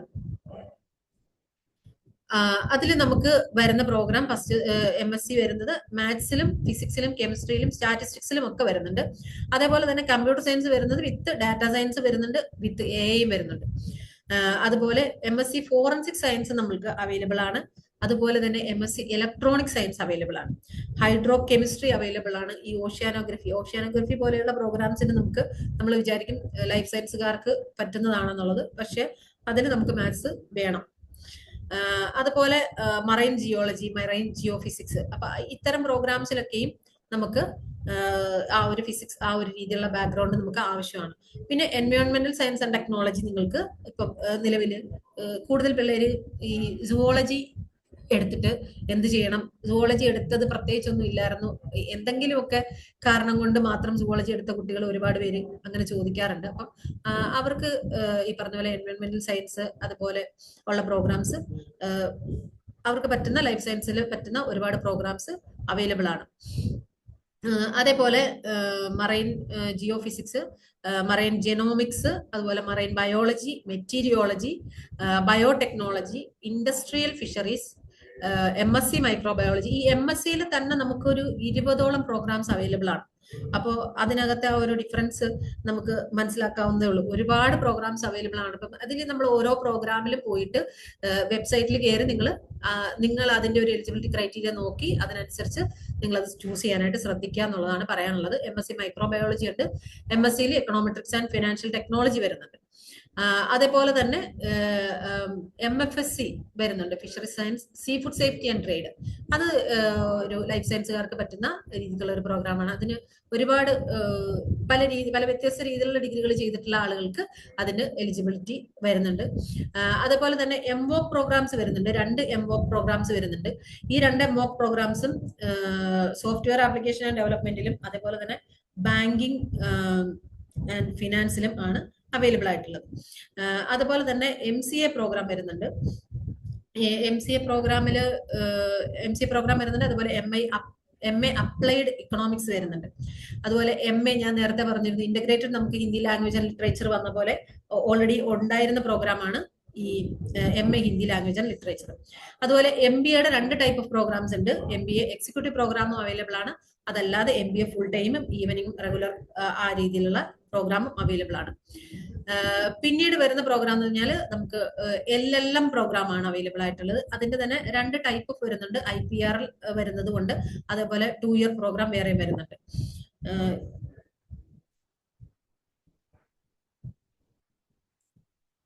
അതുപോലെ വരുന്ന പ്രോഗ്രാമാണ് MSc ബയോ എത്തിക്സ് എന്ന് പറയുന്ന പ്രോഗ്രാം. അതുപോലെ LLM-ന്റെ തന്നെ ഈ പറഞ്ഞ പോലെ 5 ഇയർ ഇന്റഗ്രേറ്റഡ് പ്രോഗ്രാംസ് വരുന്നുണ്ട്. അതായത് LLM PhD എന്ന് പറയുന്ന പ്രോഗ്രാം വരുന്നുണ്ട്. രണ്ടും പിന്നടുത്ത ആ ഒരു 5 ഇയർ ഇന്റഗ്രേറ്റഡ് ആയിട്ടുള്ള പ്രോഗ്രാം ആയിട്ട് വരുന്നുണ്ട്. ഇതെല്ലാം ഗ്രാജുവേറ്റ് ഡിഗ്രി ഉള്ള കുട്ടികൾക്ക് അവൈലബിൾ ആയിട്ടുള്ള പ്രോഗ്രാംസ് ആണ്. ഇത് അല്ലാതെ വരുന്ന പോസ്റ്റ് ഗ്രാജുവേറ്റ് പ്രോഗ്രാംസ് നമുക്ക് MTechലാണ് പ്രോഗ്രാംസ് വരുന്നത്. MTechൽ വരുമ്പോൾ പല വെറൈറ്റി പ്രോഗ്രാംസ് അവൈലബിൾ ആണ്, ഒരുപാട് പ്രോഗ്രാംസ് ഉണ്ട്. MTechൽ തന്നെ കമ്പ്യൂട്ടർ സയൻസ് ആൻഡ് എഞ്ചിനീയറിംഗിൽ specialisation data science and AI വരുന്നുണ്ട്. അതുപോലെ AI ആൻഡ് സോഫ്റ്റ്വെയർ എഞ്ചിനീയറിംഗിൽ വരുന്നുണ്ട്. അതുപോലെ computer aided structural analysis and design എന്ന് പറഞ്ഞിട്ടുള്ള പ്രോഗ്രാം വരുന്നുണ്ട്. അതുപോലെ VLSI ആൻഡ് എംബഡഡ് സിസ്റ്റംസിൽ MTech വരുന്നുണ്ട്. MTechൽ ഒരുപാട് പ്രോഗ്രാംസ് അവൈലബിൾ ആണ്. ഒരു ടോട്ടൽ ഓഫ് 14 പ്രോഗ്രാംസ് MTechൽ തന്നെ അവൈലബിൾ ആണ്. MTechൽ പോളിമർ ടെക്നോളജി അവൈലബിൾ ആണ്, opto electronics and laser technology. അതുപോലെ കമ്പ്യൂട്ടർ സയൻസിൽ തന്നെ സൈബർ സെക്യൂരിറ്റിയിൽ സ്പെഷ്യലൈസേഷൻ ഉള്ള MTech ഉണ്ട്. അതുപോലെ IT-ൽ ബിസിനസ് അനലിറ്റിക്സ് ആൻഡ് ഇന്റലിജൻസിൽ സ്പെഷ്യലൈസേഷൻ ഉള്ളത് അവൈലബിൾ ആണ്. അതുപോലെ MTech ഇൻ ഇൻഡസ്ട്രിയൽ സേഫ്റ്റി ഉണ്ട്, ജിയോ ടെക്നിക്കൽ എഞ്ചിനീയറിംഗ് ഉണ്ട്. അതൊക്കെ ശരിക്കും എന്താണ് ഒരു ഫ്യൂച്ചറിസ്റ്റിക് ആയിട്ടുള്ള പ്രോഗ്രാമാണ്. അതുപോലെ സ്ട്രക്ചറൽ എഞ്ചിനീയറിംഗ് അവൈലബിൾ ആണ്, electronic instrumentation and control engineering ഉണ്ട്. അതുപോലെ മറൈൻ ബയോടെക്നോളജി ഉണ്ട്. പിന്നെ MTechൽ synthetic biology and bio manufacturing, അത്തരം പ്രോഗ്രാംസ്, അങ്ങനെ ടോട്ടൽ ഒരു 14 MTech പ്രോഗ്രാംസ് അവൈലബിൾ ആണ്. അതുപോലെ ഒരു എക്സിക്യൂട്ടീവ് MTech പ്രോഗ്രാം ഉണ്ട്, അത് കമ്പ്യൂട്ടർ സയൻസ് ആൻഡ് എഞ്ചിനീയറിംഗിന്റെ MTech പ്രോഗ്രാം ആണ്, എക്സിക്യൂട്ടീവ് പ്രോഗ്രാം. അതല്ലാതെ പിന്നെ വരുന്നത് ഇന്റർനാഷണൽ കൊളാബറേഷനുള്ള പ്രോഗ്രാം ആണ് വരുന്നത്. അത് ഡ്യുവൽ മാസ്റ്റേഴ്സ് ആണ് വരുന്നത്, MS ആണ്. അതായത് new generation electronic component base എന്ന് പറയുന്ന ഒരു പ്രോഗ്രാമും international dual masters program in management എന്ന് പറയുന്ന ഒരു പ്രോഗ്രാം. അങ്ങനെ 2 പ്രോഗ്രാം ഇന്റർനാഷണൽ കൊളാബറേഷൻസിൽ വരുന്ന 2 പ്രോഗ്രാം ആയിട്ട് വരുന്നുണ്ട്. പിന്നീട് വരുന്ന പ്രോഗ്രാം എന്ന് പറഞ്ഞാൽ PhD പ്രോഗ്രാമും അല്ലെങ്കിൽ പോസ്റ്റ് ഡോക്ടറൽ ഫെലോഷിപ്പ് പ്രോഗ്രാംസും ഒക്കെയാണ് വരുന്നത്. പിന്നെ ഞാൻ ആദ്യം പറഞ്ഞിരുന്നു ഡിപ്ലോമ പ്രോഗ്രാംസ് അവൈലബിൾ ആണെന്നുള്ളത്. അത് 1 ഇയർ നമുക്ക് പാർട്ട് ടൈം ആയിട്ട് ചെയ്യാൻ പറ്റുന്ന 1 ഇയർ ഡ്യൂറേഷൻ വരുന്ന പ്രോഗ്രാംസ് ഉണ്ട്. അത് ഫ്രഞ്ച് ലാംഗ്വേജ് സ്റ്റഡീസിൽ വരുന്നുണ്ട്. ശരിക്കും സർട്ടിഫിക്കറ്റ് പ്രോഗ്രാം ഇൻ ഫ്രഞ്ച് വരുന്നുണ്ട്, ജർമ്മൻ വരുന്നുണ്ട്. അതുപോലെ PG diploma in communicative English വരുന്നുണ്ട്. അതുപോലെ ഇന്റഗ്രേറ്റഡ് ഡിപ്ലോമ ഇൻ ജാപ്പനീസ് വരുന്നുണ്ട്. ഇതെല്ലാം 1 ഇയർ പാർട്ട് ടൈം ആയിട്ട് വരുന്ന പ്രോഗ്രാമാണ്. അതുപോലെ തന്നെ 1 ഇയർ വരുന്ന PG diploma in translation journalism and computing എന്ന് പറഞ്ഞിട്ട് ഹിന്ദി ടു ഇംഗ്ലീഷ്, അതൊരു 1 ഇയർ പ്രോഗ്രാം വരുന്നുണ്ട്. അതുപോലെ PG diploma in academic writing വരുന്നുണ്ട് 1 year. PG diploma in intellectual property rights എന്ന് പറയുന്ന പ്രോഗ്രാം വരുന്നുണ്ട്. അതുപോലെ short time online programs in communicative English, French, German, Japanese, അങ്ങനെ പല ഒരു 4-5 ലാംഗ്വേജസിന്റെ short time online programs available ആണ്, ജാപ്പനീസ്, അറബിക്, ഫ്രഞ്ച്, ജർമ്മൻ ഒക്കെ. അതുപോലെ certificate course in communicative Hindi വരുന്നുണ്ട്, അത് 3 മാസത്തെ പ്രോഗ്രാമാണ്. അതുപോലെ advance certificate program in medical law, clinical research and bio ethics, അതൊരു MSc ബയോ എത്തിക്സ് ഒക്കെ ഇവിടെ ഉള്ളതാണല്ലോ. അപ്പോൾ ആ ഒരു രീതിയിലുള്ള അഡ്വാൻസ് സർട്ടിഫിക്കറ്റ് പ്രോഗ്രാം അവൈലബിൾ ആണ്. പിന്നെ certificate program in basics of litigation and art of advocacy in India എന്ന് പറഞ്ഞിട്ട് ഒരു 3 months പ്രോഗ്രാമും അവൈലബിൾ ആണ്. അങ്ങനെ ടോട്ടൽ ഒരു 11 സർട്ടിഫിക്കറ്റ് പ്രോഗ്രാംസ് അവൈലബിൾ ആണ്. സർട്ടിഫിക്കറ്റ്, ഡിപ്ലോമ, ഷോർട്ട് ടേം, അങ്ങനെ രീതിയിലുള്ള പ്രോഗ്രാംസ് അവൈലബിൾ ആണ്. അപ്പൊ ടോട്ടൽ പ്രോഗ്രാംസ് ഇത്രയുമാണ് നമുക്ക് നിലവിൽ അവൈലബിൾ ആയിട്ടുള്ളത്.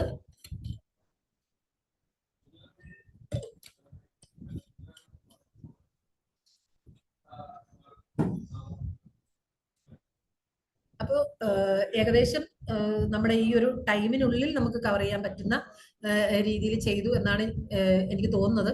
ഒരുപാട് പ്രോഗ്രാംസ് ഉള്ളത് കൊണ്ട് തന്നെ നമുക്ക് ഒരുപാട് ഡീറ്റെയിൽസിലേക്ക് പോകാനായിട്ട് പറ്റിയിട്ടില്ല. മാക്സിമം +2 കഴിഞ്ഞ കുട്ടികൾക്ക് വേണ്ടിയിട്ടുള്ളതാണ് അത്രയും ഡീറ്റെയിൽ ആയിട്ട് നമുക്ക് ചെയ്യാനായിട്ട് സാധിച്ചത്. ഇപ്പോൾ നമുക്ക് ഡൗട്ട്സ് ചോദിക്കാം, അതിനനുസരിച്ച് ഇപ്പൊ പറ്റുന്ന രീതിയിൽ നമുക്ക് ക്ലിയർ ചെയ്ത് പോവാം. അതിന് ശേഷമുള്ളത് നമുക്ക് ഡയറക്റ്റ് ഇപ്പൊ സിജിയിൽ വന്ന് വേണമെന്നുണ്ടെങ്കിൽ അങ്ങനെ ചെയ്യാം, അല്ലെങ്കിൽ നമുക്ക് അല്ലാതെ കോണ്ടാക്ട് ചെയ്യാവുന്നതാണ്. നമ്മൾ ബാക്കിയുള്ള രീതിയിൽ ക്ലിയർ ചെയ്ത് തരും.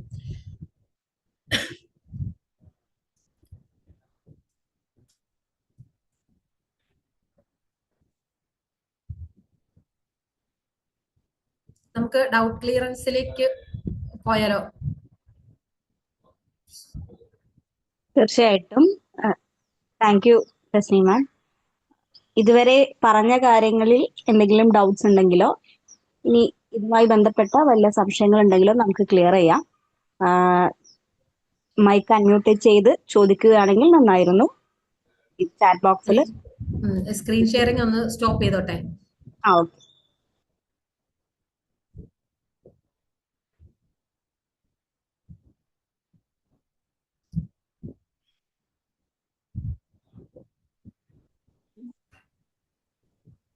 ഹലോ മാഡം,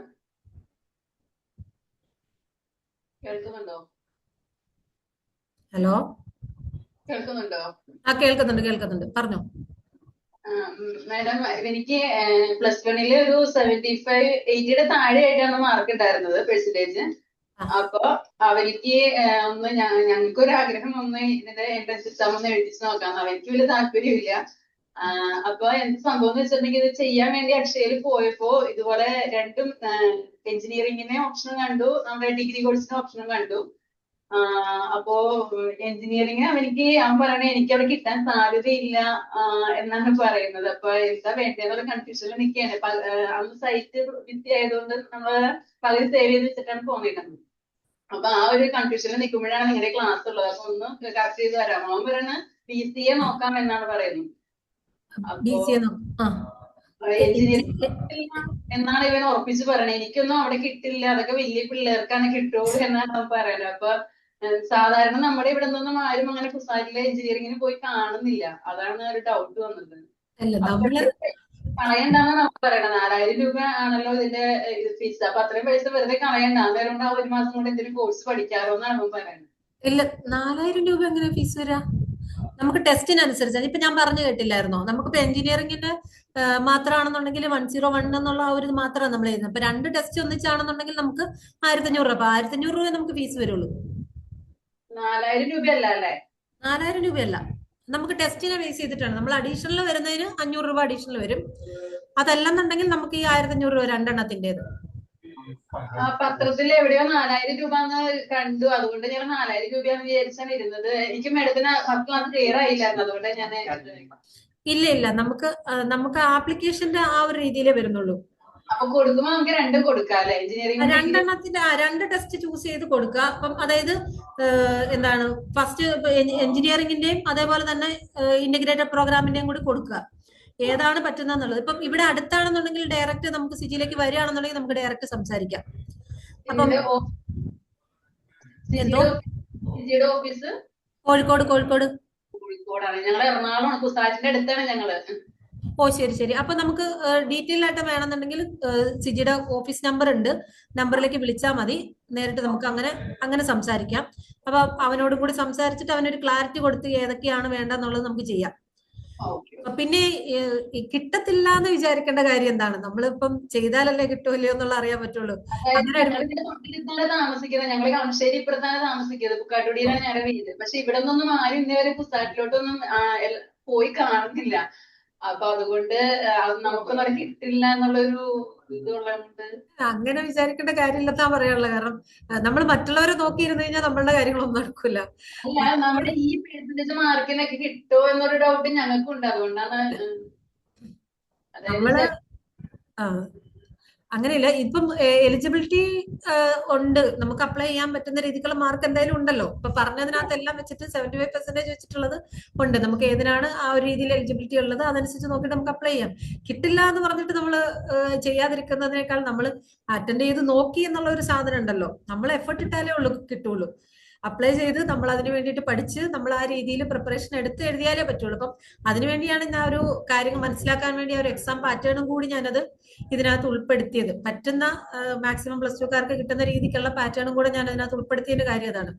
അത് മനസ്സിലാക്കി ഒന്ന് പ്രിപ്പയർ ചെയ്യുക, അതിനനുസരിച്ച് പ്രിപ്പറേഷൻ എടുക്കുക, എന്നിട്ട് എഴുതി നോക്കുക.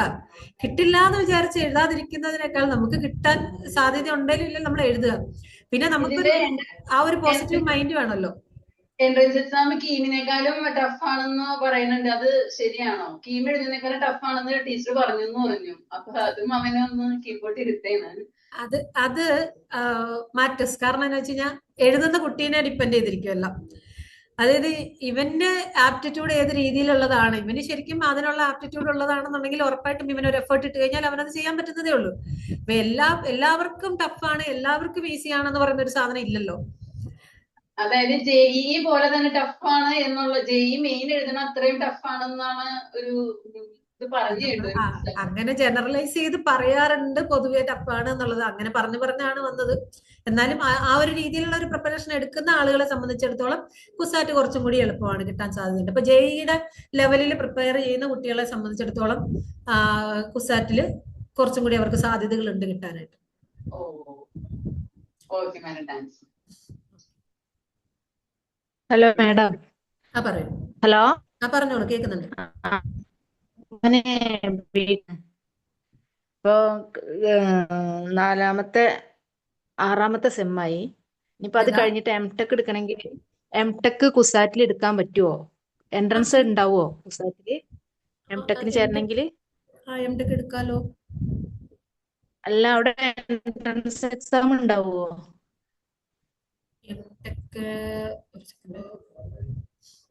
എൻട്രൻസ് ഇല്ലാതെ കയറാൻ പറ്റുമോ അവിടെ? ഇല്ല, എൻട്രൻസ് ഇല്ലാതെ പറ്റൂല. എംടെക്കിന് നമുക്ക് ഗേറ്റിന്റെ സ്കോറാ വേണ്ടത്. ആണോ? അതിനും ബിടെക്കിന് എത്ര വേണ്ടി വരും ഗേറ്റ് എഴുതണമെങ്കിൽ? എല്ലാവർക്കും എഴുതാൻ പറ്റുമോ? ഇല്ല. ഇപ്പം എങ്ങനെയുണ്ട്, പഠിക്കുന്നൊക്കെ അത്യാവശ്യം നന്നായിട്ട് പോകുന്നുണ്ടോ? എല്ലാത്തിലും പാസ്സായിട്ടുണ്ട്. അല്ല, അത്യാവശ്യം ഒരു 6.5 അബവ് CGPA വേണം എന്നുള്ളതാണ്. അപ്പം ഒന്നുകൂടെ നോക്കേണ്ടി വരും. അത്യാവശ്യം നല്ല റേഞ്ചിൽ ഉണ്ടാവണം. 6.5 അബവ് എന്തായാലും വേണം ഗേറ്റ് എഴുതണമെങ്കിൽ അല്ലേ? മാനേജ്മെന്റ് കോട്ട അങ്ങനെയില്ല. ഇത് ഗവൺമെന്റ് യൂണിവേഴ്സിറ്റിയാണ്. മാനേജ്മെന്റ് കോട്ട സീറ്റ്സ് ഇതിൽ സീറ്റ്സ് വരുന്നുണ്ട്. പക്ഷെ റിസർവേഷൻ വരുന്നത് വേറെ പല രീതിയിലുള്ള റിസർവേഷനാണ് വരുന്നത്. പിന്നെ NRI സീറ്റ്സും വരുന്നുണ്ട്.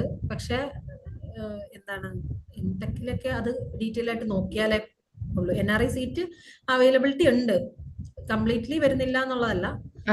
പ്രോഗ്രാം അനുസരിച്ച് വ്യത്യാസം ഉണ്ടായിരുന്നു. ഞാനിപ്പോ ഒരു 14ഓളം പ്രോഗ്രാംസ് ഉണ്ടെന്ന് പറഞ്ഞില്ലേ.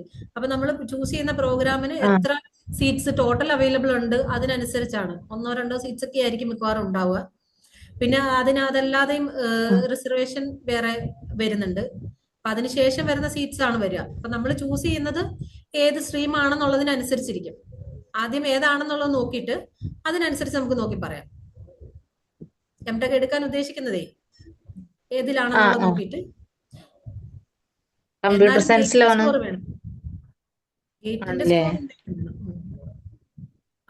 അതിപ്പോ ഈ ബിടെക്കിന്റെ ഇതിലാണോ, ബിടെക്കിന്റെ വിഷയങ്ങളാണോ ഈ ഗേറ്റിന്റെ ഇതിൽ വരിക? അതെ എക്സാമിന്. അതെ നമുക്ക് ചെയ്യാം.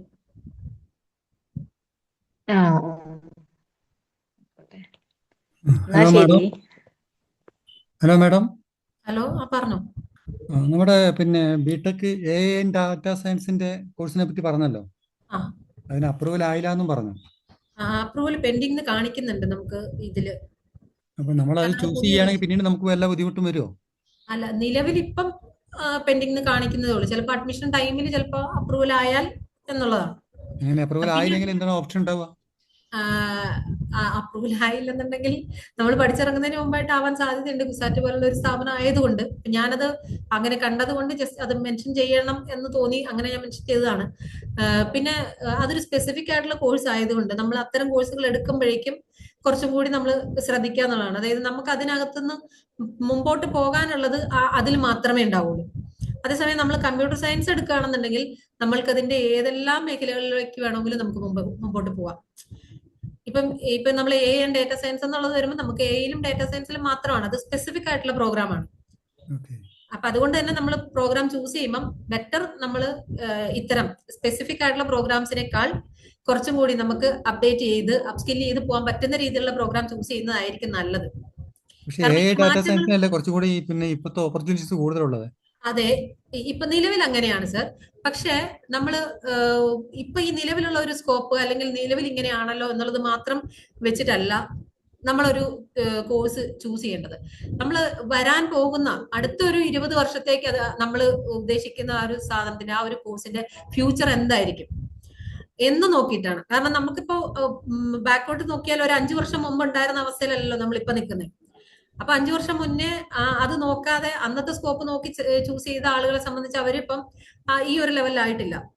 അപ്പൊ നമ്മൾ ഒരു കോഴ്സ് ചൂസ് ചെയ്യുന്ന ടൈമിൽ എപ്പോഴും അടുത്തൊരു 20 വർഷത്തിനുള്ളിൽ ഇതിനകത്ത് വരാൻ പോകുന്ന മാറ്റങ്ങൾ എന്തൊക്കെയാണ്, അതിൽ കൂടുതൽ നല്ല രീതിയിലുള്ള എമേർജിംഗ് ആയിട്ടുള്ള കാര്യങ്ങൾ വരാൻ സാധ്യതയുണ്ടോ, കുറച്ചും കൂടി ഫ്യൂച്ചറിസ്റ്റിക് ആണോ എന്നുള്ളത് നോക്കിയിട്ട് വേണം എടുക്കാനായിട്ട്. അപ്പം മാറ്റങ്ങൾ വരുമ്പോൾ ഇത് നമ്മളിപ്പോ പഠിക്കാൻ ഉദ്ദേശിക്കുന്നത് ഔട്ട്ഡേറ്റഡ് ആയി പോകും എന്നുണ്ടെങ്കിൽ നമ്മളത് ചൂസ് ചെയ്യുന്നതിനകത്ത് വലിയ കാര്യമില്ലല്ലോ. നല്ല രീതിയിലുള്ള മാറ്റങ്ങളാണ് വരാൻ പോകുന്നത്. അതിന് നമുക്ക് അഡാപ്റ്റഡ് ആവാൻ എളുപ്പമുണ്ട്. അതായത് നമ്മുടെ കുട്ടിക്ക് അതിലേക്ക് അഡാപ്റ്റഡ് ആവാനായിട്ടും അപ്സ്കിൽ ചെയ്യാനായിട്ടും അപ്ഡേറ്റ് ചെയ്യാനായിട്ടും പറ്റും എന്നുള്ളതാണെങ്കിലാണ് നമ്മളത് ചൂസ് ചെയ്യേണ്ടത്. ഇപ്പോഴത്തെ ഒരു സ്കോപ്പ് നോക്കി മാത്രം നമ്മൾ ചൂസ് ചെയ്യാൻ പാടില്ല. പൊതുവെ കമ്പ്യൂട്ടർ സയൻസ് മേഖലയിൽ കമ്പ്യൂട്ടർ സയൻസ് ആൻഡ് എഞ്ചിനീയറിംഗ് അതിലാണ് കൂടുതൽ ആൾക്കാർ ഓപ്റ്റ് ചെയ്യുന്നത്. അതെ, അതിന്റെ കാരണം ഇതാണ്. അവിടെ നമുക്ക് സ്പെഷ്യലൈസ് ചെയ്ത് വേറെ പോകാന്നാണ് പറയുന്നത്. അതെ അതെ, എങ്ങോട്ട് വേണമെങ്കിലും നമുക്ക് സ്പെഷ്യലൈസ് ചെയ്ത് പോവാം. ഇതിനകത്ത് വരുന്ന ഏത് ഫീൽഡിലേക്ക് വേണമെങ്കിലും നമുക്ക് സ്പെഷ്യലൈസ് ചെയ്ത് പോവാം. സൈബർ സെക്യൂരിറ്റിയിൽ പോവാം, ഡാറ്റ അനലിറ്റിക്സിലേക്ക് പോവാം, ഡാറ്റ സയൻസിലേക്ക് പോവാം, ഏതിലേക്ക് വേണമെങ്കിലും പോവാം. അല്ല, പിന്നീട് നമ്മളൊരു AI കോഴ്സ് ഇത് സ്പെഷ്യലൈസ് ചെയ്ത് പോകണമെങ്കിൽ നമുക്ക് എംടെക്കിലേക്ക് തന്നെ പോകേണ്ടി വരില്ലേ? അതല്ലാതെ ഉള്ള പ്രോഗ്രാംസും ചെയ്യാം നമുക്ക്. ഇപ്പൊ പുറത്തേക്കൊക്കെ പോവാണെന്നുണ്ടെങ്കിൽ നമുക്ക് MS പ്രോഗ്രാംസ് ചെയ്യാം. ഓക്കെ, അത് ഡിപ്ലോമ കോഴ്സുകളായിരിക്കും അതോ? നമുക്ക് നമ്മുടെ നീഡിനനുസരിച്ച് നമുക്കിപ്പോ പെട്ടെന്ന് പ്ലേസ്ഡ് ആവാനാണ് എന്നുണ്ടെങ്കിൽ ആ രീതിയിലുള്ള പ്രോഗ്രാംസിലേക്ക് പോവാം. 1 ഇയർ ഒക്കെ വരുന്ന പ്രോഗ്രാംസിലേക്ക് പോവാം. അതല്ലെങ്കിൽ എംടെക് തന്നെ എടുക്കണം എന്നാണെങ്കിൽ നമുക്ക് അങ്ങനെ ചെയ്യാം.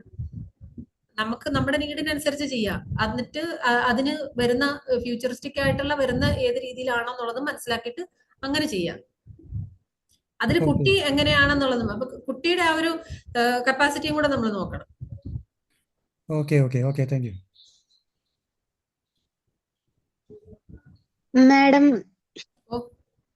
എനിക്ക് IMUCT-നെ കുറിച്ചൊന്ന് പറഞ്ഞുതരോ?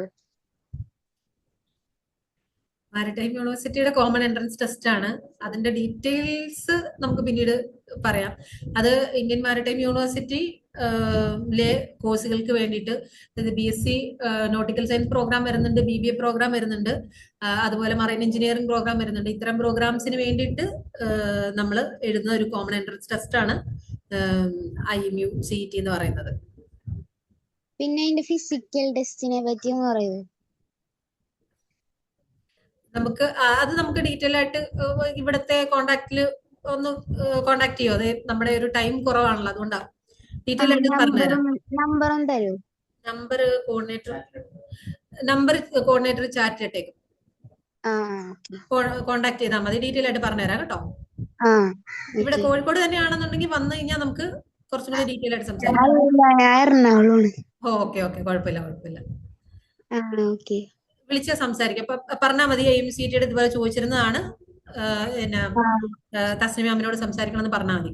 ഡീറ്റെയിൽ ആയിട്ട്.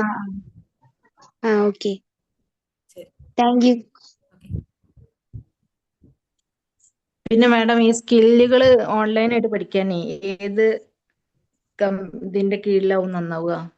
ഏതിന്റെ സ്കില്ലുകളാ? കഴിഞ്ഞിട്ടേ ഈ കോളേജ് സ്കില്ലിന്റെ ഒരു കോഴ്സും ചെയ്യണില്ല.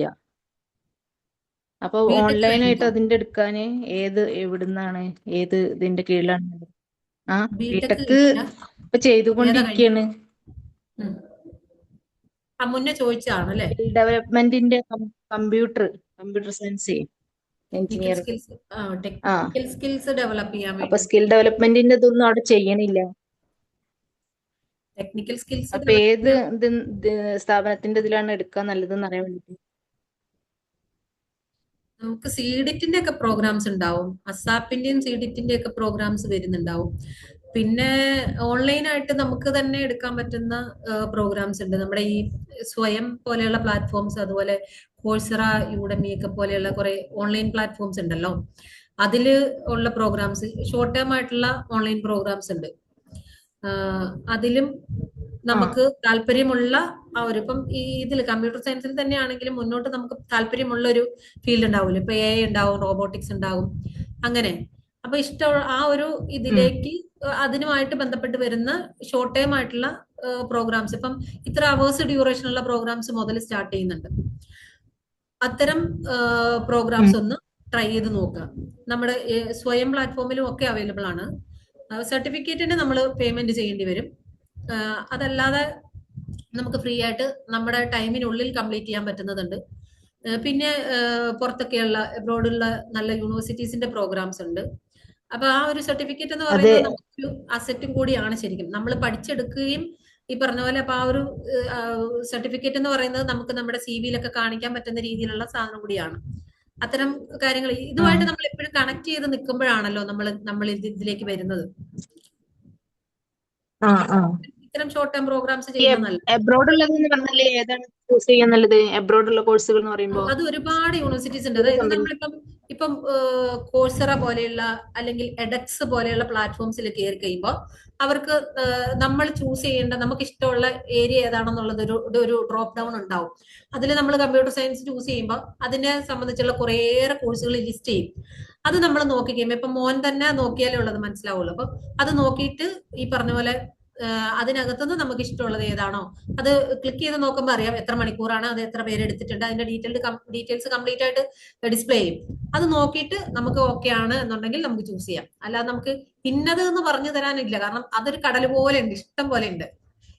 അപ്പോ ഏതെങ്കിലും ഒരു ഇത് നോക്കിയെടുക്കാന്നുള്ളതല്ലോ. അത് സ്വയം, അതുപോലെ തന്നെ സ്വയം എന്ന് പറയുന്നത് നമ്മുടെ ഇന്ത്യയിലുള്ളതാണ്.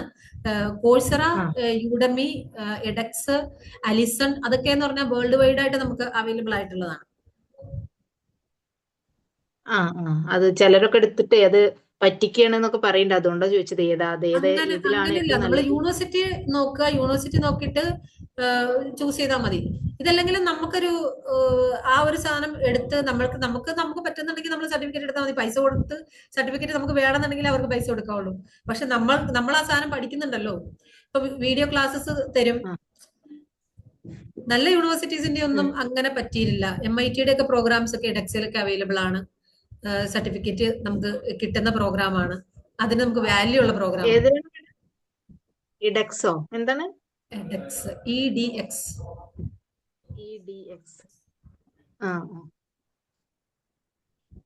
നല്ല യൂണിവേഴ്സിറ്റീസിന്റെ എല്ലാം അവൈലബിൾ ആണ്. ഹാർവാർഡിന്റെ പോലെയുള്ള യൂണിവേഴ്സിറ്റീസിന്റെ ഒക്കെ പ്രോഗ്രാംസ് ഓൺലൈനിൽ അവൈലബിൾ ആണ്. ഇവരെല്ലാവരും കൊടുക്കുന്നുണ്ട്. പക്ഷെ നമ്മൾ അതൊന്ന് ക്രോസ് ചെക്ക് ചെയ്യണം, വെരിഫൈ ചെയ്തിട്ട് വേണം ചെയ്യാൻ, പൈസ അടയ്ക്കുന്നതിന് മുമ്പ്. സർട്ടിഫിക്കറ്റ് വേണമെങ്കിൽ മാത്രമേ ഇവരെല്ലാവരും പേയ്മെന്റ് ചോദിക്കുന്നുള്ളൂ. അല്ലാണ്ട് പെയ്ഡ് അല്ലാത്ത ഇഷ്ടംപോലെ ഫ്രീ കോഴ്സസ് ഒരുപാട് അവൈലബിൾ ആണ്. അതായത് നമുക്ക് നമ്മുടെ ഉദ്ദേശം എന്താ, ഇതിനകത്ത് കുറച്ചും കൂടി സ്കില്ല് ഉണ്ടാവുക എന്നുള്ളതല്ലേ, കുറെ അപ്ഡേറ്റഡ് ആവുക, കുറെ അറിവുകൾ നമുക്ക് കിട്ടുക എന്നുള്ളതല്ലേ. അതിന് ഏറ്റവും നല്ലതാണ് ഈ ഒരു ഫ്രീ റിസോഴ്സസ് എടുക്കുക എന്നുള്ളത്. എന്തോ ഫ്രീ കോഴ്സ് ഏതിലുണ്ടാവുക? ഫ്രീ കോഴ്സ് ഇതിലെല്ലാത്തിലും അവൈലബിൾ ആണ്. ഒരുപാട് ഫ്രീ കോഴ്സുകൾ അവൈലബിൾ ആണ്. ജസ്റ്റ് ഒന്ന് ക്രോസ് ചെക്ക് ചെയ്താൽ മതി. ആയിക്കോട്ടെ, എന്നാ ശരി. Thank you madam.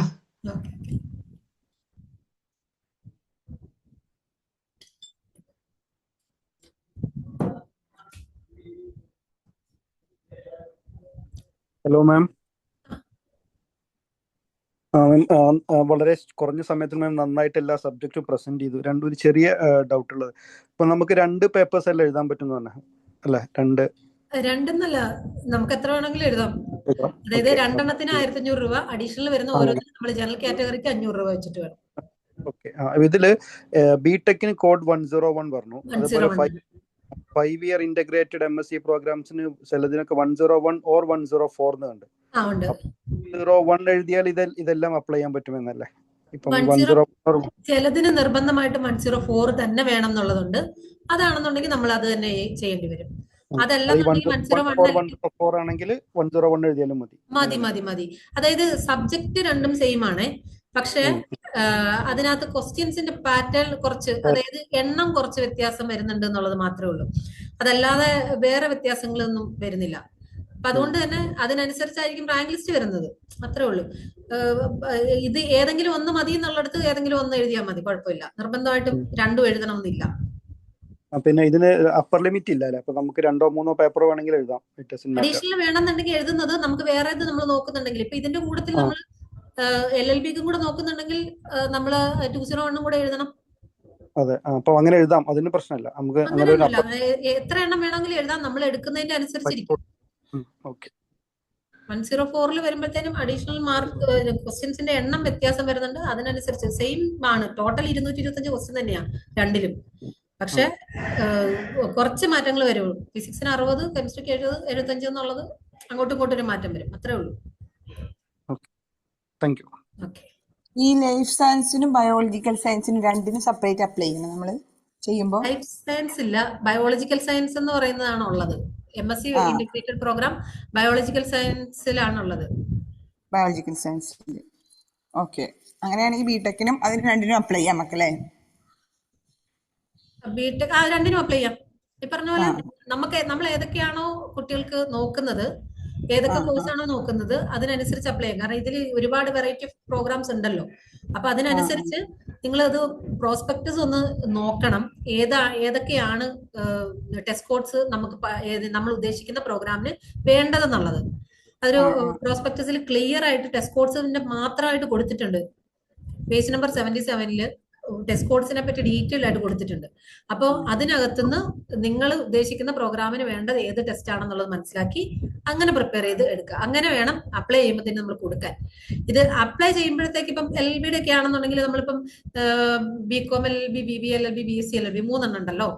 ആ സാധനത്തില് ഈ 3 എണ്ണം ഉള്ളതില് നമ്മൾ സെലക്ട് ചെയ്ത് കൊടുക്കുന്നില്ല. ഏതെങ്കിലും ഒന്ന് സെലക്ട് ചെയ്ത് കൊടുക്കുക, അല്ലെങ്കിൽ LLB മാത്രമായിട്ടുള്ള നമ്മൾ സെലക്ട് ചെയ്ത് കൊടുക്കുന്നുണ്ടെങ്കിൽ നമുക്ക് റാങ്ക് ലിസ്റ്റ് വരുന്നത് അതിനെ ബേസ് ചെയ്തായിരിക്കും. അതേസമയം നമുക്ക് BCom LLB തന്നെയാണ് വേണ്ടതെന്നുണ്ടെങ്കിൽ നമ്മൾ അത് തന്നെ ചൂസ് ചെയ്ത് കൊടുത്താൽ നമ്മൾ, കാരണം 201 എന്നുള്ള ആ ഒരു കോഡിലാണ് നമ്മൾ ഇതിന് അപ്ലൈ ചെയ്യുന്ന എല്ലാവരും എക്സാം എഴുതുന്നത്. അപ്പം നമ്മൾ എങ്ങനെയാണോ കൊടുത്തിരിക്കുന്നതിന്റെ അനുസരിച്ചേ വരുള്ളൂ. അതായത് ഇപ്പം നമ്മളൊരു പ്രയോറിറ്റി അനുസരിച്ച് കൊടുക്കുന്നുണ്ട്. നമുക്ക് BBA LLB തന്നെയാണ് വേണ്ടത്, അപ്പൊ നമ്മൾ BBA LLB ആണ് ഫസ്റ്റ് കൊടുത്തേക്കുന്നത്. അല്ല, അത് മൂന്നാമത് കൊടുത്തു കഴിഞ്ഞ് കഴിഞ്ഞാൽ നമുക്ക് BBA LLB അല്ല നമ്മളെ ആദ്യം പരിഗണിക്കുക. ആദ്യം കൊടുത്ത സ്ഥാനത്തിന്റെ അനുസരിച്ചാണ്. അതായത് നമ്മൾ സീരിയൽ നമ്പർ ഏത് രീതിയിലാണോ, ഓർഡർ കൊടുത്ത് ഏത് രീതിയിലാണോ ആ രീതിയിലേ പരിഗണിക്കുള്ളൂ. അങ്ങനെയൊക്കെയുള്ള കുറച്ച് ക്രൈറ്റീരിയാസ് ഉണ്ട് ഇതില്. അല്ല, BSc ബയോളജിക്കൽ സയൻസ് പിന്നെ BSc വേറെ ഏതാ ലൈഫ് സയൻസ് വരുന്നില്ല? ഇല്ല. Biological science MSc integrated biological sciences എന്ന് പറയുന്ന 5 വർഷത്തെ പ്രോഗ്രാമാണ് ഉള്ളത്. അത് ഒറ്റ പ്രോഗ്രാമേ ഉള്ളൂ. അതങ്ങനെ തന്നെ കൊടുത്താൽ മതി. ഞാൻ ഇത് ഇങ്ങനെ ഇത് പറഞ്ഞു തന്നേ ഉള്ളൂ. റാങ്ക് ലിസ്റ്റിന് ഇങ്ങനത്തെ കുറച്ച് കാര്യങ്ങൾ ഉണ്ട് എന്നുള്ളൂ. ബയോളജിക്കൽ സയൻസ് ഇത് മാത്രമേ ഉള്ളൂ. അതിന് 104 ആവട്ടെ. അങ്ങനെയാണെങ്കിൽ ഇന്റഗ്രേറ്റഡിനും എഞ്ചിനീയറിംഗിനും അപ്ലൈ ചെയ്താൽ മതി. +2 പഠിക്കുന്ന കുട്ടിയാണ് മോള്. അത് രണ്ടിനും അപ്ലൈ ചെയ്തോ. അപ്പൊ 101 104 നോക്കിയാൽ മതി. 101 എഴുതിയാൽ തന്നെ നമുക്ക് ഇത് രണ്ടിനും പരിഗണിക്കും. ഓക്കെ. അതായിരുന്നു ഒരു ഡൗട്ട് ഉണ്ടായിരുന്നു. രണ്ടിനും പരിഗണിക്കും. Okay, thank you ma'am. ഓരോ കോഴ്സിനും സെപ്പറേറ്റ് റാങ്ക് ലിസ്റ്റ് ആയിരിക്കോ? അപ്പൊ നമ്മൾ കൊടുക്കുന്ന പ്രിഫറൻസിന്റെ ഓർഡറിൽ ഓരോ അല്ല, കുറച്ച് കോഴ്സസിന് എന്നുള്ള രീതിയിൽ വരുന്നുണ്ട്. അതായത് ഇപ്പം MSc പ്രോഗ്രാംസിന് വരുമ്പോഴേക്കും കുറച്ച് പ്രോഗ്രാംസിന് ഒരേപോലെ റാങ്ക് ലിസ്റ്റ് വരുന്നുണ്ട്. അത് ഇന്റഗ്രേറ്റഡ് പ്രോഗ്രാംസിന് വരുമ്പോൾ ആ പ്രോഗ്രാം വൈസ് റാങ്ക് ലിസ്റ്റ് വ്യത്യാസമുണ്ട്. പല രീതിയിലുള്ള റാങ്ക് ലിസ്റ്റാണ് വരുന്നത്. കാരണം പല രീതിയിലുള്ള പ്രോഗ്രാംസ് ആണല്ലോ വന്നേക്കുന്നത്. അതുകൊണ്ട് അതിന് റാങ്ക് ലിസ്റ്റിന് വ്യത്യാസമുണ്ട്. Thank you ma'am. ഇത് ഫിസിക്സിനും ഫോട്ടോണിക്സിനും ഒറ്റ റാങ്ക് ലിസ്റ്റാണ് വരുന്നത്. നമ്മൾ കൊടുക്കുന്ന പ്രിഫറൻസിന്റെ ഓർഡറിലായിരിക്കും പരിഗണിക്കപ്പെടുന്നത് അതെ അതെ. ഇപ്പൊ നമ്മൾ രണ്ടിനും എഴുതുന്ന ടെസ്റ്റ് കോഡ് സെയിം ആണെങ്കിലും രണ്ടും ഒറ്റ റാങ്ക് ലിസ്റ്റ് അതിനകത്ത് വരുന്നത് 101 ആണ് എഴുതേണ്ടത്. പക്ഷെ രണ്ടിനും കൂടെ ഒറ്റ റാങ്ക് ലിസ്റ്റാണ് വരുന്നത്. നമ്മൾ അവിടെ കൊടുത്തിരിക്കുന്ന ഫോട്ടോണിക്സ് ആണെങ്കിൽ ഫോട്ടോണിക്സിനാണ് നമ്മളെ പരിഗണിക്കുക ആ രീതിയിൽ. അതേസമയം മാത്സിനും സ്റ്റാറ്റിസ്റ്റിക്സിനും കമ്പ്യൂട്ടർ സയൻസിനും കൂടെ ഒറ്റ റാങ്ക് ലിസ്റ്റാണ് വരുന്നത്. ഒരു കുട്ടി തന്നെ പല റാങ്ക് ലിസ്റ്റിലും പെടും അല്ലേ? വരാം.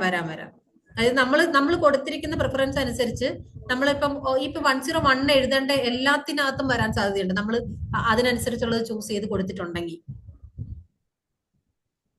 മനസ്സിലായോ?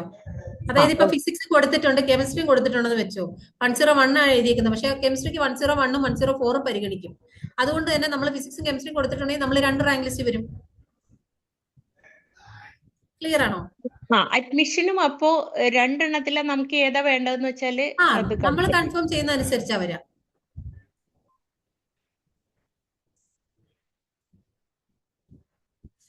ബയോളജിക്കൽ സയൻസസ് നേരത്തെ ചോദിച്ചില്ല. ബയോളജിക്കൽ സയൻസസിന് 104 എഴുതണം കേട്ടോ. 104 ആണേ.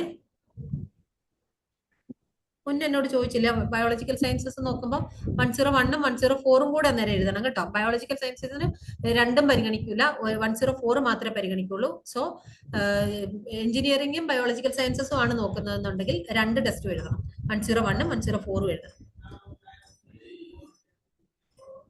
അപ്പൊ ആ 2 റാങ്ക് ലിസ്റ്റ് വെച്ചിട്ടാണ് വരിക.